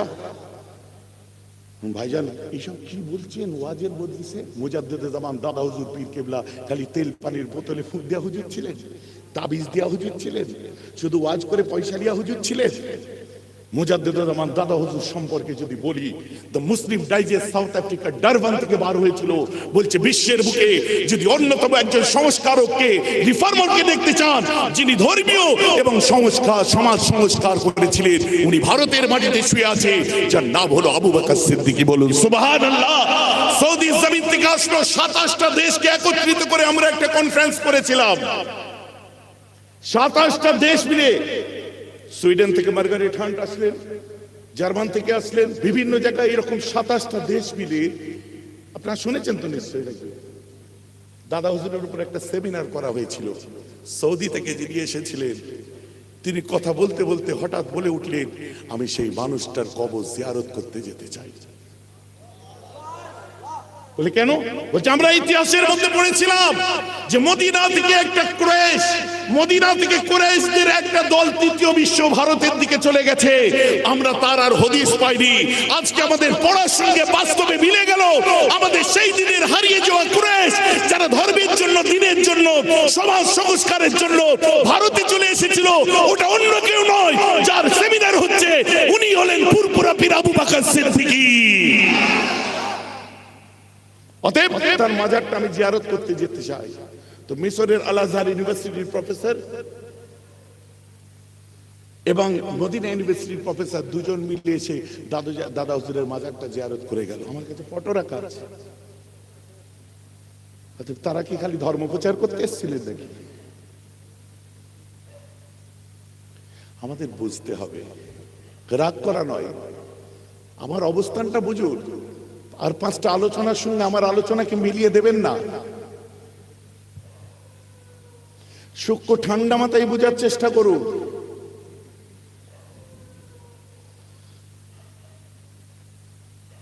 অতএব আমরা সেই সুশাসনের কথাই বলি। আমরা কোনো নেতা নেত্রীর পিছনে দৌড়াই না, আমরা সুশাসনের পিছনে দৌড়াই। আমরা আপনার সম্প্রীতি, বারবার একটা কথা বলা হয়, এবারে ভোট হবে আপনার কি বলে ইজ্জতের ভোট হবে, এবারে ভোট হবে মা বোন বাঁচাবার ভোট হবে, এবারে ভোট হবে দাঙ্গা রক্ষার ভোট হবে। কিসের ভোট হবে জানি না, আমরা চাই এবারে ভোট হবে সুশাসনের ভোট হবে। আমরা চাই সুন্দর পরিকাঠামো, সুন্দর সজ্জিত বাংলার ভোট হবে। আমরা চাই বাংলার ঐতিহ্যের ভোট হবে। আমরা চাই কোথা থেকে টেনে এনে, ও বলছে আপনার এনপিআর করব, ও বলছে এনআরসি করব, এ বলছে এ করব, সে বলছে তাই করব। কংগ্রেস বরাবর বলে গেল আমরা দাঙ্গা হতে দিইনি, তারপরে 34 বছর ধরে সিপিএম, এখন সিপিএম এর লিডাররা বলছে আমরা দাঙ্গা হতে দিইনি। আজকে সেই সিপিএম এর লিডাররা আবার টিএমসি তে ঢুকে বড় বড় পদে বসে আছে। আর যারা 98 সাল থেকে মার খেলো তারা আজও পর্যন্ত পিছিয়ে আছে। অতএব টিএমসি গন্ডগোল করে না, করছে লাল টিএমসি যারা, তারা লাল টিএমসি বোঝেন, লাল টিএমসি বোঝেন। টিএমসি গন্ডগোল করেন না, লাল টিএমসি গন্ডগোল করছে।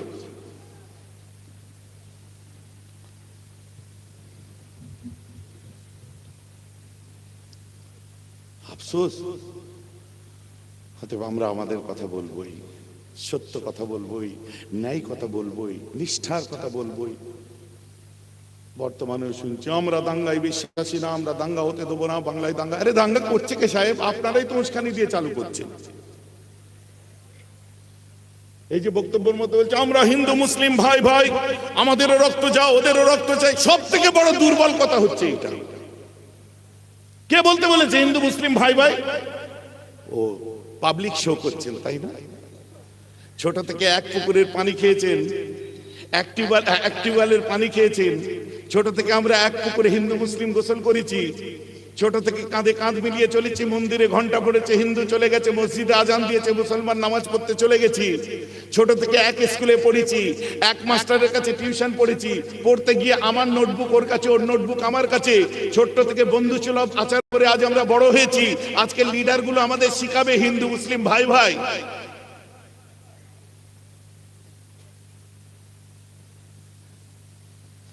কিছু উজবুক আছে, ওদিক থেকে হুক করে উঠছে, এদিক থেকে হুক করে উঠছে, ও লাঠি বার করছে তো এই বল্লাম বার করছে। ওদেরকে নিয়ে আর দেশের সম্প্রীতির বিচার করা যায় না, ওরা ওই রকমই। কথা বুঝতে পারছেন? ওদেরকে তোমরাও গণনার মধ্যে রাখো না, আমরাও গণনার মধ্যে রাখি না। আর বাকি নেতাদের বলি, দাঙ্গা করা তো দূরের কথা, হিন্দু মুসলিম আমাদের সবাইকে 1 বছরের জন্য এই পাশে হাই স্কুল ময়দানে ঢুকিয়ে দেন, ঢুকিয়ে দিয়ে মেন গেটটা তালা দিয়ে দেন। 1 বছরের মধ্যে আমরা যদি একবারও ঝগড়া বাঁধাই, তখন আপনারা বলবেন আমাদের দোষ, আর যদি না ঝগড়া বাঁধাই আপনাদের ডায়লগ বন্ধ করে ছাড়বো। কথা বোঝা যাচ্ছে না? খালি আমরা হিন্দু মুসলিম ভাই ভাই, আমাদের কাছে জাতপাতের ব্যাপার নাই। বলছো কেন তুমি ব্যাপার নাই তো? খালি বারবার শুনছি আমরা পরিষ্কার কাজ করি, আমাদের এখানে আমাদের ইন্স্যুরেন্সে কোনো প্রবলেম নেই, এত চুরি চামারির ব্যাপার নেই, এখানে এই নেই, কোনো ঘাপলা নেই, অমুক নেই, তেমন। অতবার চুরি করিনি বলছো কেন তুমি?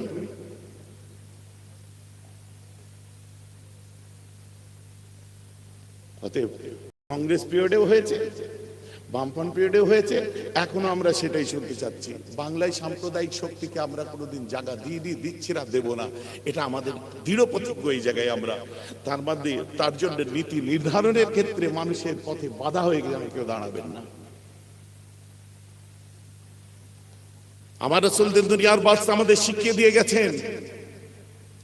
হযরত উসমান গনি আল্লাহ রাসূলের সাথে হেঁটে যাচ্ছেন, রাস্তা দিয়ে হেঁটে যেতে যেতে হযরত উসমান গনি লক্ষ্য করলেন, আল্লাহ রাসূল লক্ষ্য করলেন, একটা বৃদ্ধা রাস্তার ধারে পড়ে গো গো করে শব্দ করছে। আল্লাহ রাসূল বলছে, উসমান হুজুর দেখতো এটা কেন গো গো করে মুখে শব্দ করছে, পড়ে আছে, মেয়েটা কি একবার দেখতো। হযরত উসমান গনি গেলেন, সুন্দর চেহারা মাশাআল্লাহ। উসমান গনি গেলেন, যে দেখে ওই মেয়েটির বুকেতে একটা মূর্তি, উজ্জাতের মূর্তি, লাত উজ্জাত মানাত হাবল, ওদের খোদা এগুলো। আপনারা বুঝতে পারছেন ভাইদের দাঁড়িয়ে কি কষ্ট হচ্ছে। তাই বললাম যে মনে করবেন এখনই শেষ হয়ে যাবে, এই যাচ্ছি যাচ্ছি করে আপনাদের আর যাওয়া হবে না। আর ঠিক ঘটনাও তাই ঘটছে, দেখেন সুবহানাল্লাহ। যদি কষ্ট না হয় দাঁড়ান, আর যদি কষ্ট হয় বসার জায়গা আছে বসেন। বিরক্ত লাগছে না তো কাউকে? তাকে বিরক্ত লাগছে হাত তুলে দেখান তাড়াতাড়ি, মাত্র একজনকে।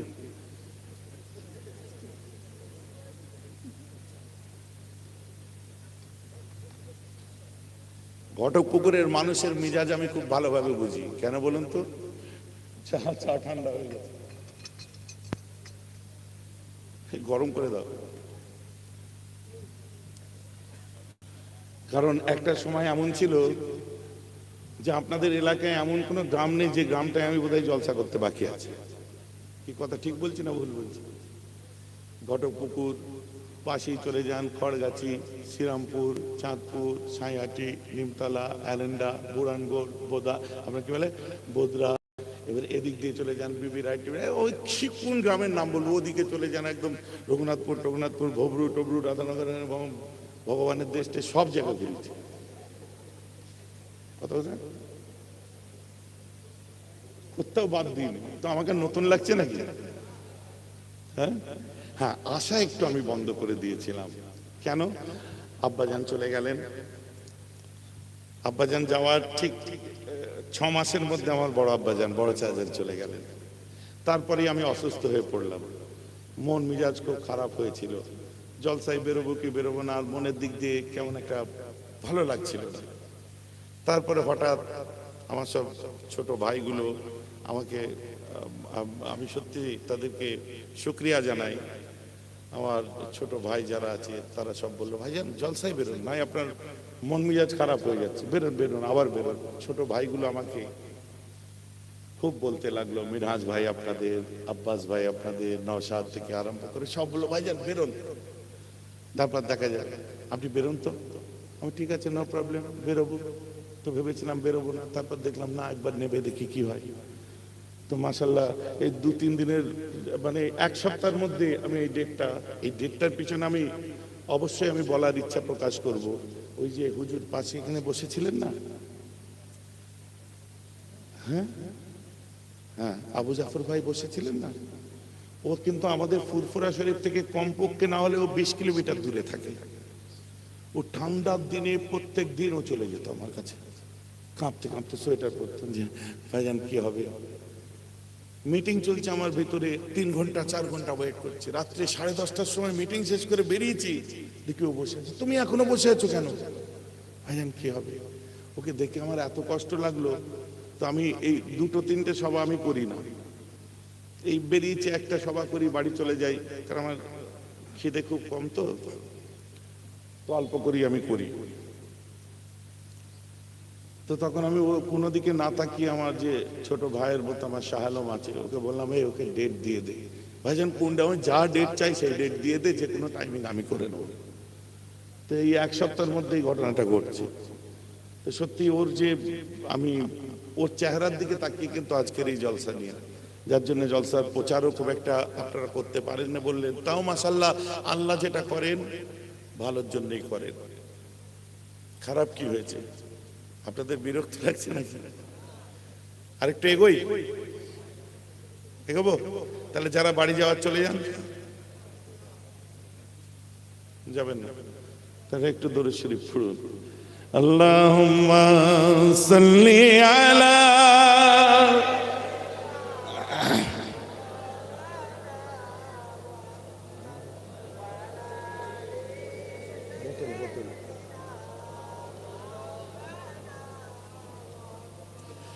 मेरी आँखों की पुतली में जलवा है मोहम्मद का, मेरे दिल के आईने में वो नक्शा है मोहम्मद का।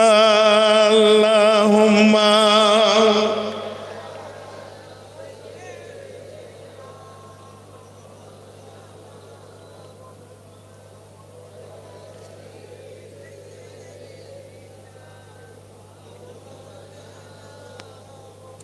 তো আমার রাসূল হযরত উসমান গনিকে বলে, উসমান দেখ না রে, কে পড়ে মুখ দিয়ে গুগু শব্দ করছে, একটা মেয়েটা কি হয়েছে দেখ। তো উসমান গনি গেলেন, যে হযরত উসমান গনি রাদিয়াল্লাহু আনহু জিন্নুরাইন যাকে বলা হয়, ফিরে আসলেন। আসার পরে আল্লাহ রাসূলকে বলছে, হুজুর ওর বুকে তো মানাতের মূর্তি, এরা আমাকে ঘরে যেতে আর দেবে না।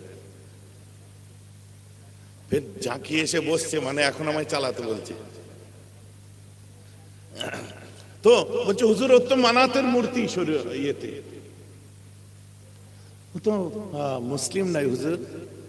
তো আপনি তো বলেছেন আল্লাহ ছাড়া কারোর দিকে তাকাবে না, তো হুজুর ওটা তো মানাতের মূর্তি আছে, ওর কাছে কি হবে? আমার রাসূল বলছে, উসমান ও কোন ধর্মের কোন জাতির আমি তোমাকে বিচার করতে বলিনি, তবে শোনো তোমাকে যে পরওয়ারদিগার, যে স্রষ্টা সৃষ্টিকর্তা তোমাকে সৃষ্টি করেছে, আমার আল্লাহ ওকেও সৃষ্টি করেছে। অতএব আল্লাহ সৃষ্টির সেবা করো, আল্লাহ তোমাকে জান্নাতুল ফিরদাউস দিয়ে দেবে। তাদেরকে শিক্ষা দেবেন, নতুন করে তাদেরকে সাম্প্রদায়িকতার আপনার সম্প্রীতির শিক্ষা দেবেন, সাম্প্রদায়িকতার বীজ বপনকারী বলে আপনার তকমা লাগাবেন, প্রশ্নই আসছে না। আমরা তো লাদেনের ধর্ম করি না, আমরা তো মোল্লা ওমরের ধর্ম করি না, আমরা তো মাসুদ আজহারের ধর্ম করি না, আমরা তো উগ্রপন্থী নয়, আমরা তো জঙ্গি নয়। আমরা যে ধর্মটা করি ওটা আমার রাসূলুল্লাহ শিখিয়ে দিয়ে গেছে, যে মানুষকে তলোয়ার দ্বারা নয় বরং নিজের আদর্শ দ্বারা তাকে জয় করো। বলুন না সুবহানাল্লাহ। Mister Davenport the Apology for মুহাম্মাদের মধ্যে লিখছেন, we must recognize that the spread of Islam not owned by victory of sword but spread by the magic of his personality and wonderful eloquence.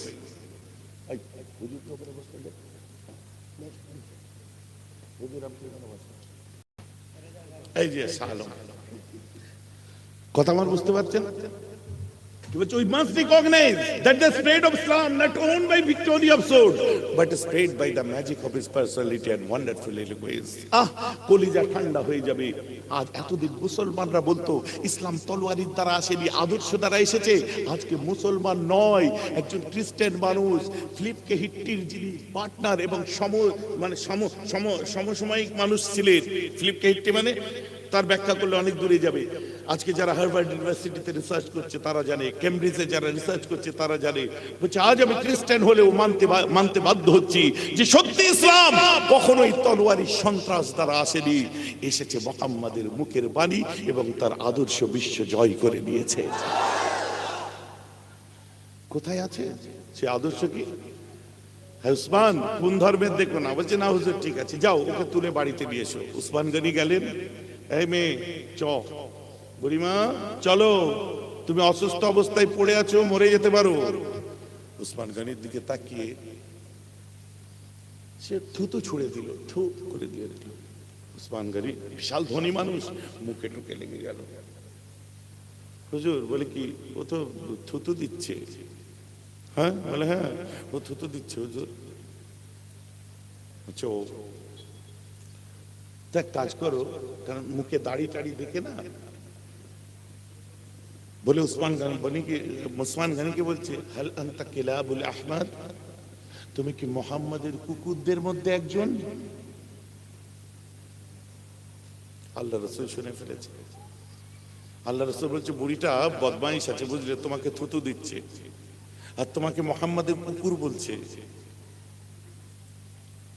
Usman Gani আল্লাহ রাসূলকে বুকে করে জড়িয়ে ধরে বলছে না না হুজুর এমন করে বলবেন না, ওই বুড়িটা একটা কথা ঠিক বলেছে যে তুমি কি মুহাম্মাদের কুকুরদের মধ্যে একটা। উসমান গনি বলছে হুজুর এই কথাটা আমাকে বড় ভালো লেগেছে হুজুর, আমি উসমান যত বড় লোক হই না কেন হুজুর, কাল কিয়ামতের ময়দানে আল্লাহ আমাকে জানো মুহাম্মাদের কুকুর বলেই ডাক দেয়।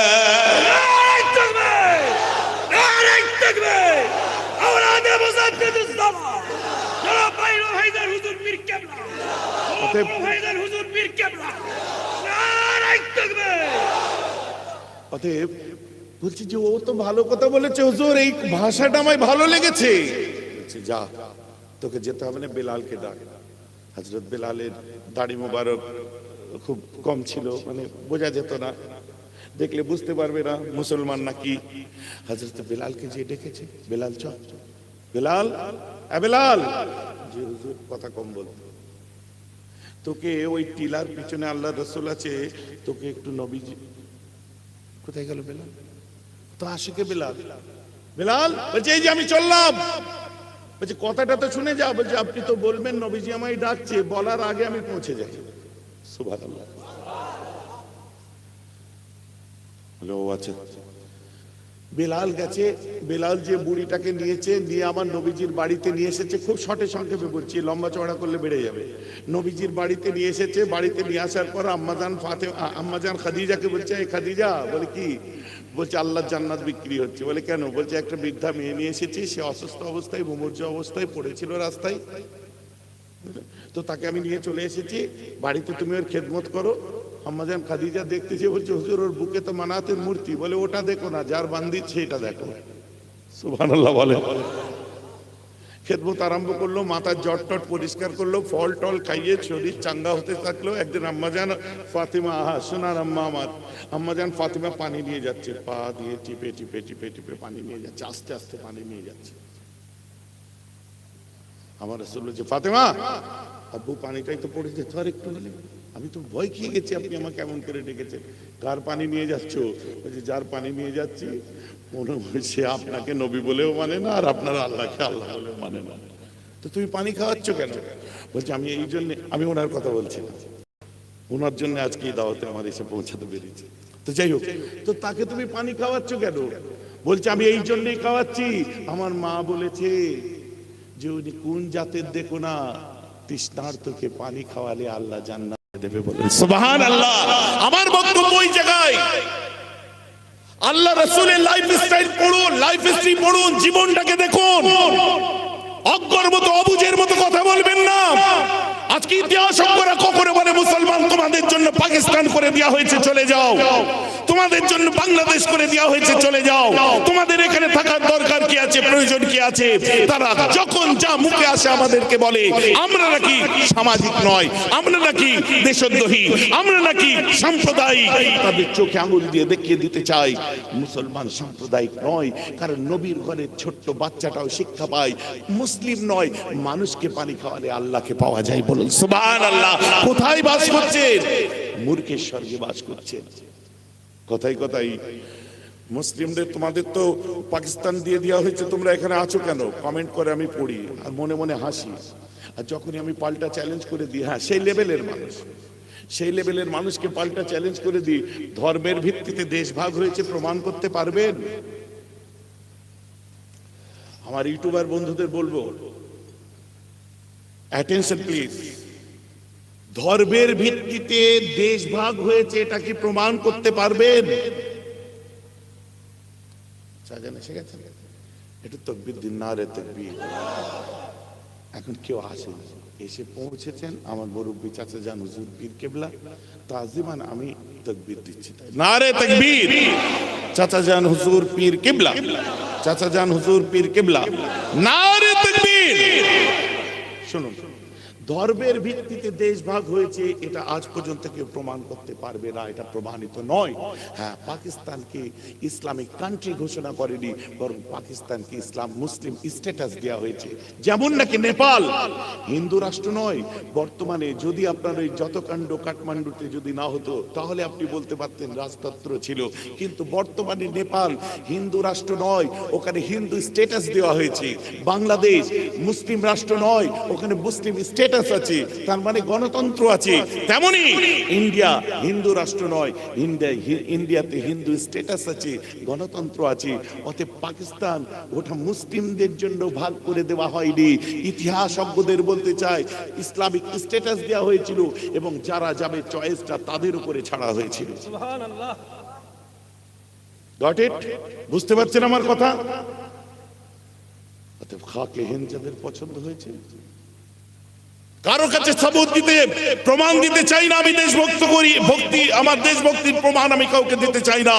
আমি ভালো না মন্দ এই সার্টিফিকেট আমি কারো কাছে দিতে চাই না। আমি কি আমি জানি, আমার আল্লাহ জানে।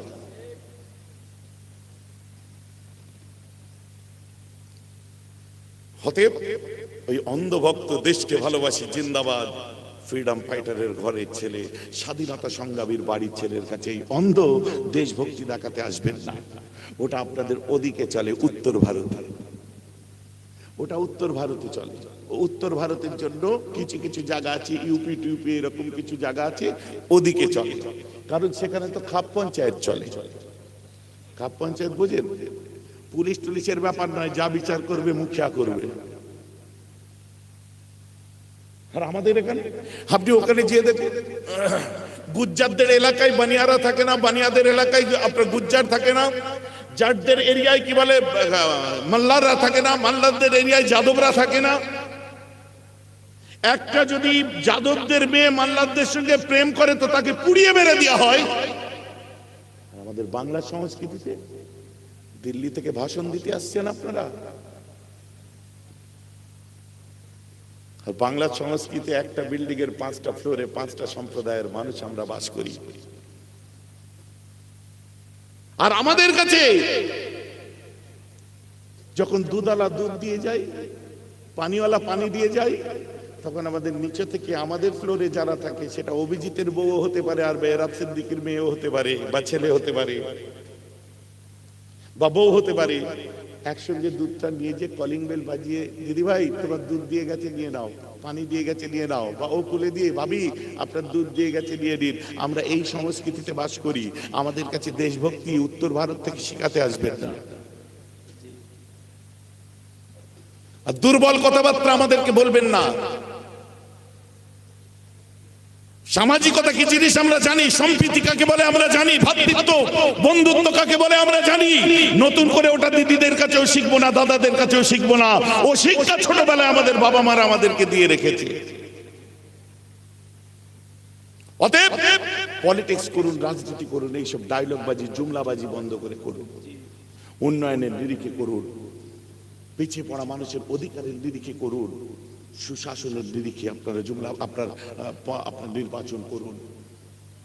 আমার রাসূল তাই শিখিয়েছিলেন। মিস্টার উইলিয়াম মোর লিখছেন, I am the disciple follower of Jesus, I am disciples, আমি একজন ভক্ত। But Prophet Muhammad is the perfect person in all of our world. He was the better mind, not only his own age, but of all ages. জন্মসূত্রে, বংশসূত্রে, জাতসূত্রে, পরম্পরা সূত্রে আমি খ্রিস্টানের বেটা খ্রিস্টান, তথাপি সত্য হলো এটাই, ইসলামের নবী মুহাম্মদকে পৃথিবীর শ্রেষ্ঠ এবং খাঁটি বলে মেনে নিলাম। আছেন কোথায়? আমাদেরকে বুঝতে হবে, বোঝার জায়গা তৈরি করতে হবে, তা না হলে গলায় কলসি বেঁধে ডুবে মরতে হবে। একে অন্যকে চিনতে হবে। কোথাও কিছু নেই। গতবারে বলেছিলাম, আর একবার বলি, আমরা ধর্মীয় উত্তেজনা দেখাচ্ছি কি জয় শ্রীরাম বলে একদম রাস্তার উপরে নেমে পড়লাম। আমাকে দেখেও বলছে এক সময় জয় শ্রীরাম। আমি যে শোনো, আমাকে দেখে জয় শ্রীরাম, আমি এত বড় মানুষ নয় যে তোমার আমাকে দেখে পুরুষোত্তম রামের কথা মনে পড়বে। তুমি এটা বলছো কেন? আমিও ভালো করে বলে দিলাম জয় জয় শ্রীরাম। আপনি কেন বললেন? আমি কোন শাস্ত্রে লেখা আছে মর্যাদা পুরুষোত্তম রাম কেবল হিন্দুদের রাম? কোন তোমার শাস্ত্রে লেখা আছে মর্যাদা পুরুষোত্তম রামকে কেবলমাত্র হিন্দুরা শ্রদ্ধা করবে, মুসলিমদের করার অধিকার নেই? কোন শাস্ত্রে লেখা আছে মর্যাদা পুরুষোত্তম রামকে কেবল হিন্দুরা শ্রদ্ধা করবে, খ্রিস্টানদের শ্রদ্ধা করার অধিকার নেই? আমার কোন কোরআন কোন হাদিসে লেখা আছে হযরত মুহাম্মদ সাল্লাল্লাহু আলাইহি ওয়াসাল্লামকে কেবল মুসলমানরা শ্রদ্ধা করবে, হিন্দুদের শ্রদ্ধা করার অধিকার নেই? অতএব পৃথিবীর বুকে যত মহাপুরুষ এসেছে, যেমন আল্লাহ কোরআনে বলছেন ওমা আরসালনাকা ইল্লা রাহমাতাল লিল আলামিন, হে মুহাম্মদ আপনাকে জগৎবাসীর কাছে শান্তির প্রতীক হিসাবে পাঠালাম। মুসলমানের কথা বলেনি, তিনি আপনার রাহমাতাল লিল আলামিন, জগৎবাসীর জন্য দয়ার প্রতীক ছিলেন। তেমনি আমার রাসূল হিন্দুদের জন্য শ্রদ্ধা, খ্রিস্টানদের কাছেও শ্রদ্ধা, মুসলমানদের কাছে শ্রদ্ধা। অতএব কোন ধর্মের ধর্মগুরুরা তাদের শাস্ত্রে লেখা নাই, কেবলমাত্র সেই ধর্মের পার্টিকুলার সেই রিলিজিয়নের জন্য আসে। ধর্মগুরুরা সবার কাছে শ্রদ্ধেয়। অতএব যে যেটা বেড়ে চলবে তার বিচার সে সেটা পাবে। আমার বিশ্বাস অনুযায়ী আমি চলি। কথাটা বুঝতে পারছেন কি পারছেন? অতএব রাজনৈতিক স্লোগান হিসাবে ড্রিঙ্ক করে মদ খেয়ে অত মহান একজন মর্যাদা পুরুষোত্তম রামের নামটা নেওয়া, ওটা কেবল হিন্দু নয়, প্রকৃত ধার্মিকদের একটু বুকে লাগে, আমারও একটু লাগে যে এত বড় একজন, যার জন্য শাস্ত্র আছে, যাকে নিয়ে কত ইতিহাস আছে, আর তার নামটা ইন্টেনশন কি ইন্টেনশন আপনার ইন্টেনশনালি সে নিচ্ছে, এটা আমাদেরকে পীড়াদায়ক হিসাবে আমাদেরকে লাগে। তাই আমরা বলি না, কোনো ধর্মের ধর্মগুরুদের, ধর্মীয় নায়কদের নাম ভাঙিয়ে নয়, ময়দানেতে গণতন্ত্রকে ভাঙিয়ে তোমরা আজকে যা করার করো। কথাটা আমার বুঝতে পারছেন কি পারছেন?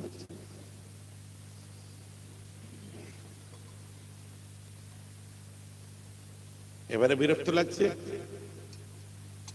এখনো লাগেনি? এবার আমি শেষের দিকে যাচ্ছি, তাহলে ওটা শেষ করে দিই। হযরতে বিলাল বাড়িতে আনলেন, দীর্ঘদিন সব খাইয়ে পড়িয়ে মেয়েটা সুস্থ হয়ে গেল। সুস্থ হয়ে যাওয়ার পরে আমার ও বাবা 40-42 দিন নবীজির বাড়িতে মেয়েটা আছে। আমার রাসূল লুকিয়ে লুকিয়ে বেড়াতেন। কেন? এই জন্যই লুকিয়ে বেড়াতেন,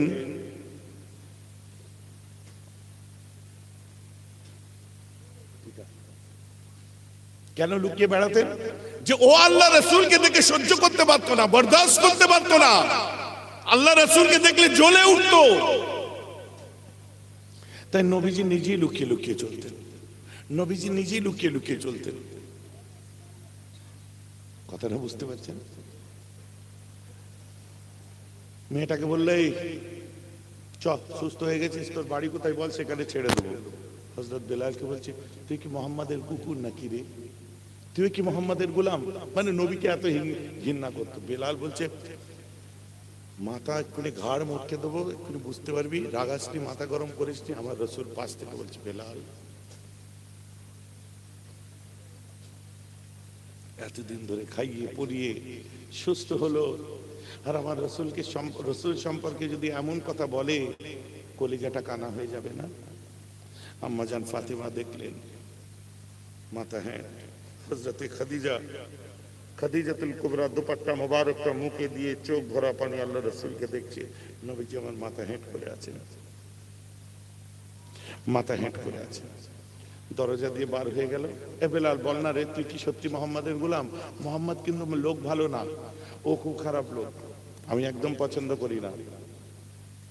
আম্মাজান ফাতেমা আল্লাহ রাসূলের হাত মোবারকটা ধরে বলছে, আব্বু পৃথিবীর জমিনে তো আমার আব্বার মতো কিয়ামত পর্যন্ত আর কেউ জন্ম নেবে না। আমার আব্বার মতো পৃথিবীর বুকে কিয়ামত পর্যন্ত কেউ জন্মাবে না। আমার রাসূল আম্মাজানের হাত ধরলেন। আম্মাজান খাদিজা মাথা হেঁট করে আছে, বুঝে এই বেলা আগিয়ে চলে যাচ্ছে। বল না রে, তুই সত্যি মোহাম্মদের গোলাম? বেলাল এরকম করে ধরে ঘাড় মুটকে দেবে, আল্লাহ রাসূলের দিকে পেছন ফিরেছে। নবীজি বলছে, না না না বেলাল, খানিক দূর বলছে, চ মাথা গরম করিস নি, চ মাথা খারাপ করবি না, চল। বেলাল, মোহাম্মদ মানুষ ভালো না, ও আক্স দেয়, জাদু করে। চুপ করবি?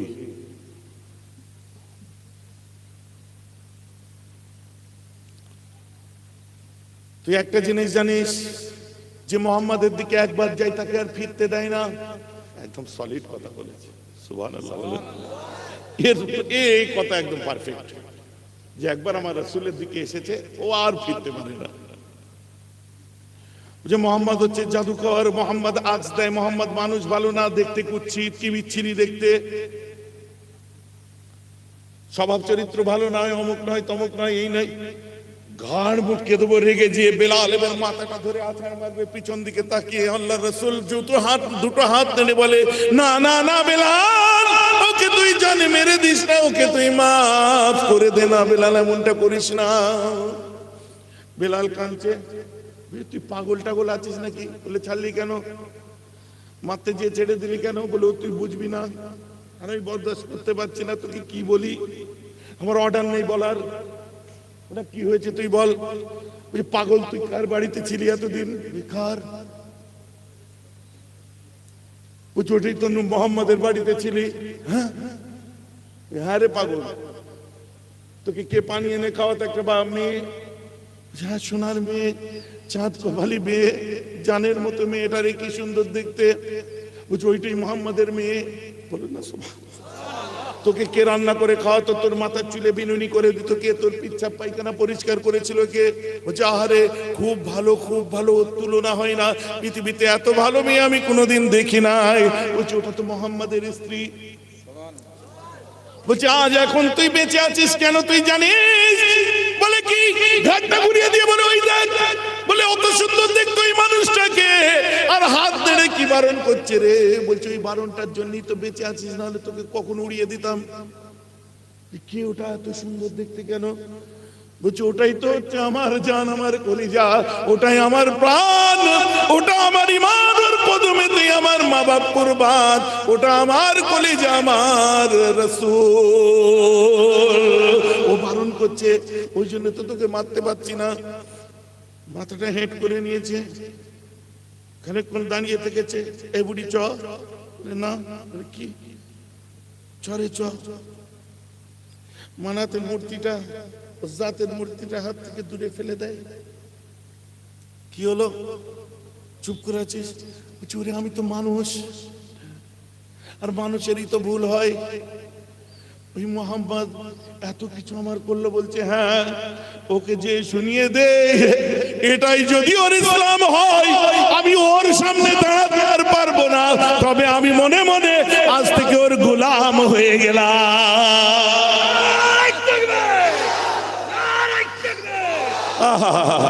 আজ থেকে আমি ওর গোলাম হয়ে গেলাম। বলছে, তুই নিজে বলবি চ? না, আমি কোন মুখে? বলছে, আমার নবী এরকম না, তুই চ না, তুই একবার। আমার শরম লাগছে। বলে, না না না, তুই চ। বেলাল বলছে, আমার সব রাগ পানি হয়ে গেছে, আল্লাহর কিরে তুই চ। এবারে বুকে করে জড়িয়ে ধরেছে। হুজুর, আমার রাসূলের চোখ ভরা পানি। কি হয়েছে বুড়িমা? বলছে, আমার ভুল হয়ে গেছে, আজ থেকে আমি আপনার গোলামা হয়ে গেলাম। আল্লাহ রাসূল বলছে, গোলামা না, তুমি তোমার মা হয়ে গেলে। বলুন না সুবহানাল্লাহ। কালমা শরীফ পড়ে মুসলমান করে দিল। এবারে আসুন, মিস্টার ডেভেনপোর্ট লিখছে, we must recognize that the spread of Islam not owned by victory of sword, তলোয়ার কাজে লাগেনি, আল্লাহর রাসূলের আদর্শ জাদু ওই বুড়িকে জয় করেছে, বিশ্ব জয় হয়ে গেছে। বলেন সুবহানাল্লাহ। এটাই হচ্ছে আমার ইসলাম। অতএব যদি কেউ লিডিং দিতে আসে, আমি তাদেরকে বলবো নিজের আদর্শকে বাইরে বার করুন, মানুষের সঙ্গে কমিউনিকেশন তৈরি করুন, ঝগড়া করে নয়, ভালোবাসা দিয়ে মানুষকে জয় করুন। কথাটা আমার বুঝতে পারছেন তো নাকি? আমার বক্তব্য আপনাদের খারাপ লাগলো? আর আমাদেরকে ভুল বুঝবেন না, বিশেষ করে আমার স্ট্যান্ড পয়েন্ট আপনারা জানেন ভালো করে। পিছিয়ে পড়া মানুষ, আবার বলি, পিছিয়ে পড়া মানুষদের জন্য যারা লড়াই করে ময়দানে নেবে, তাদের বিরুদ্ধে যদি কেউ একটা আঙুল দেখান, তবে দুটো আঙুল দেখাবো। গরিবদের চোখের পানি মোছাবার জন্য যারা আজ লড়ছে, দলিত আদিবাসীদের জন্য যারা লড়ছে, নিজের অস্তিত্বের লড়াই নিয়ে যারা লড়ছে, তাদেরকে যদি ইট ছুঁড়ে মারেন, এই ইটের জবাব আমি কিন্তু পাথর দিয়ে দেবো। কথাটা বুঝতে পারছেন না? বাকি আকিল মন্দিরা ইশারা কাফি আস্ত। আমার বাড়ির দিকে কোন রকম কাদা ছোঁড়ার চেষ্টা করবেন না। আর সেই সব মিডিয়াগুলোকে আমি বলে দিই, যারা আমার বাড়ির পুরো আমার ভাইয়ের খবর সম্প্রচার করলে মিডিয়াগুলোকে কোন মহিলা বলছে দেশদ্রোহী, তাদেরকে শুনিয়ে দেবেন আমার বক্তব্য যে এই ধরনের কথা আমি বরদাস্ত করি না। দেশপ্রেমের এথিক্স কিন্তু মেহরাব সিদ্দিকী জানে। দেশপ্রেমের সংজ্ঞা কিন্তু আমি জানি, এবং দেশপ্রেম কাকে বলে সাজিয়ে গুছিয়ে দুটো ভাষা বলতে শিখলে দেশপ্রেম হয় না।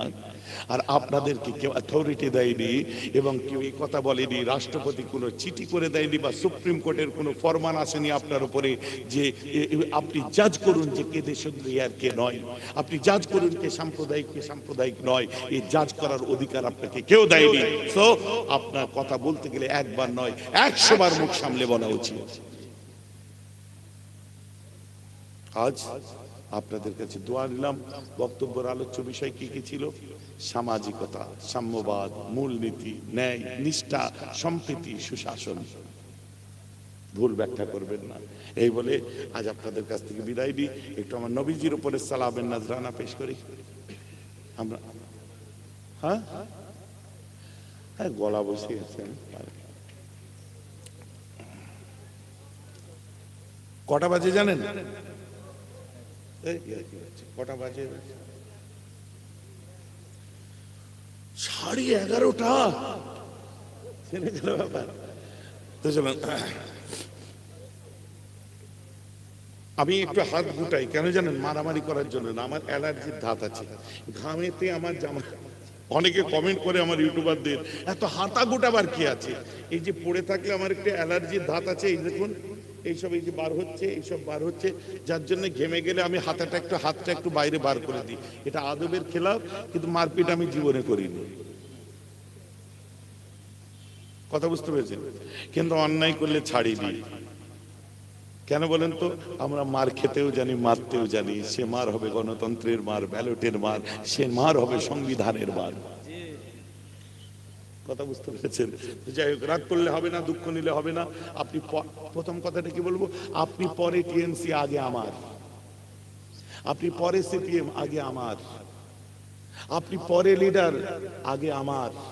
আপনার কানে যে আজান দিয়েছে, আপনার দুঃখ কষ্ট দিলে যত গালাগালি আমাকে করেন, আমি আল্লাহর কাছে হাত আপনার জন্য না তুলে কি থাকতে পারবো?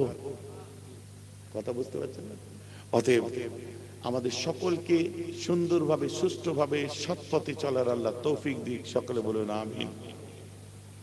मेरी आंखों की पुतली में जलवा है मोहम्मद का, मेरे दिल के आईने में वो नक्शा है मोहम्मद का।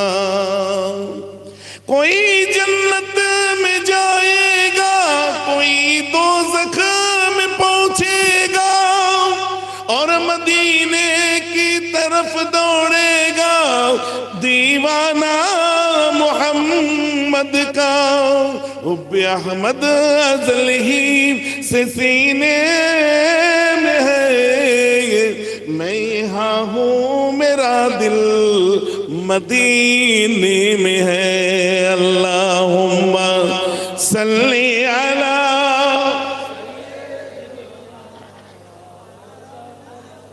وعلى آله ولما تام من حمله على رأسه 9 أشهر القمرية وأنا للزمان أن ينجلي عنه صدى حضرت أمه ليلة مولوده آسية ومريم في نسبة من الهتيرة القدسية وأخذ قلب قاز فولدته النبي عليه الصلاة والسلام كالبدر المنير نورية لا سنا يا نبي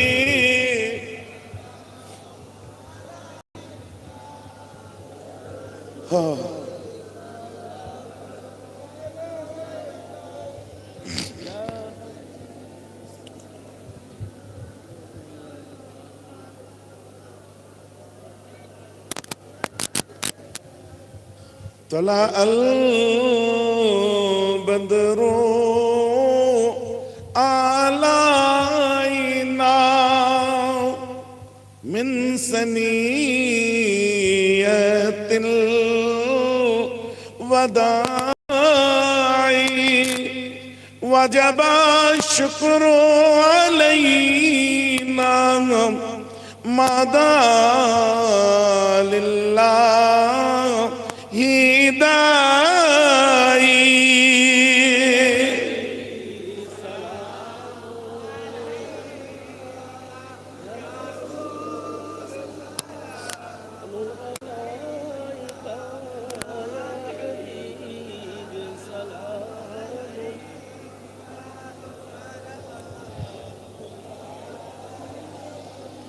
أنت شمس أنت بدر أنت نور فوق نوري أنت إكسير وقاني أنت مصباح الصدور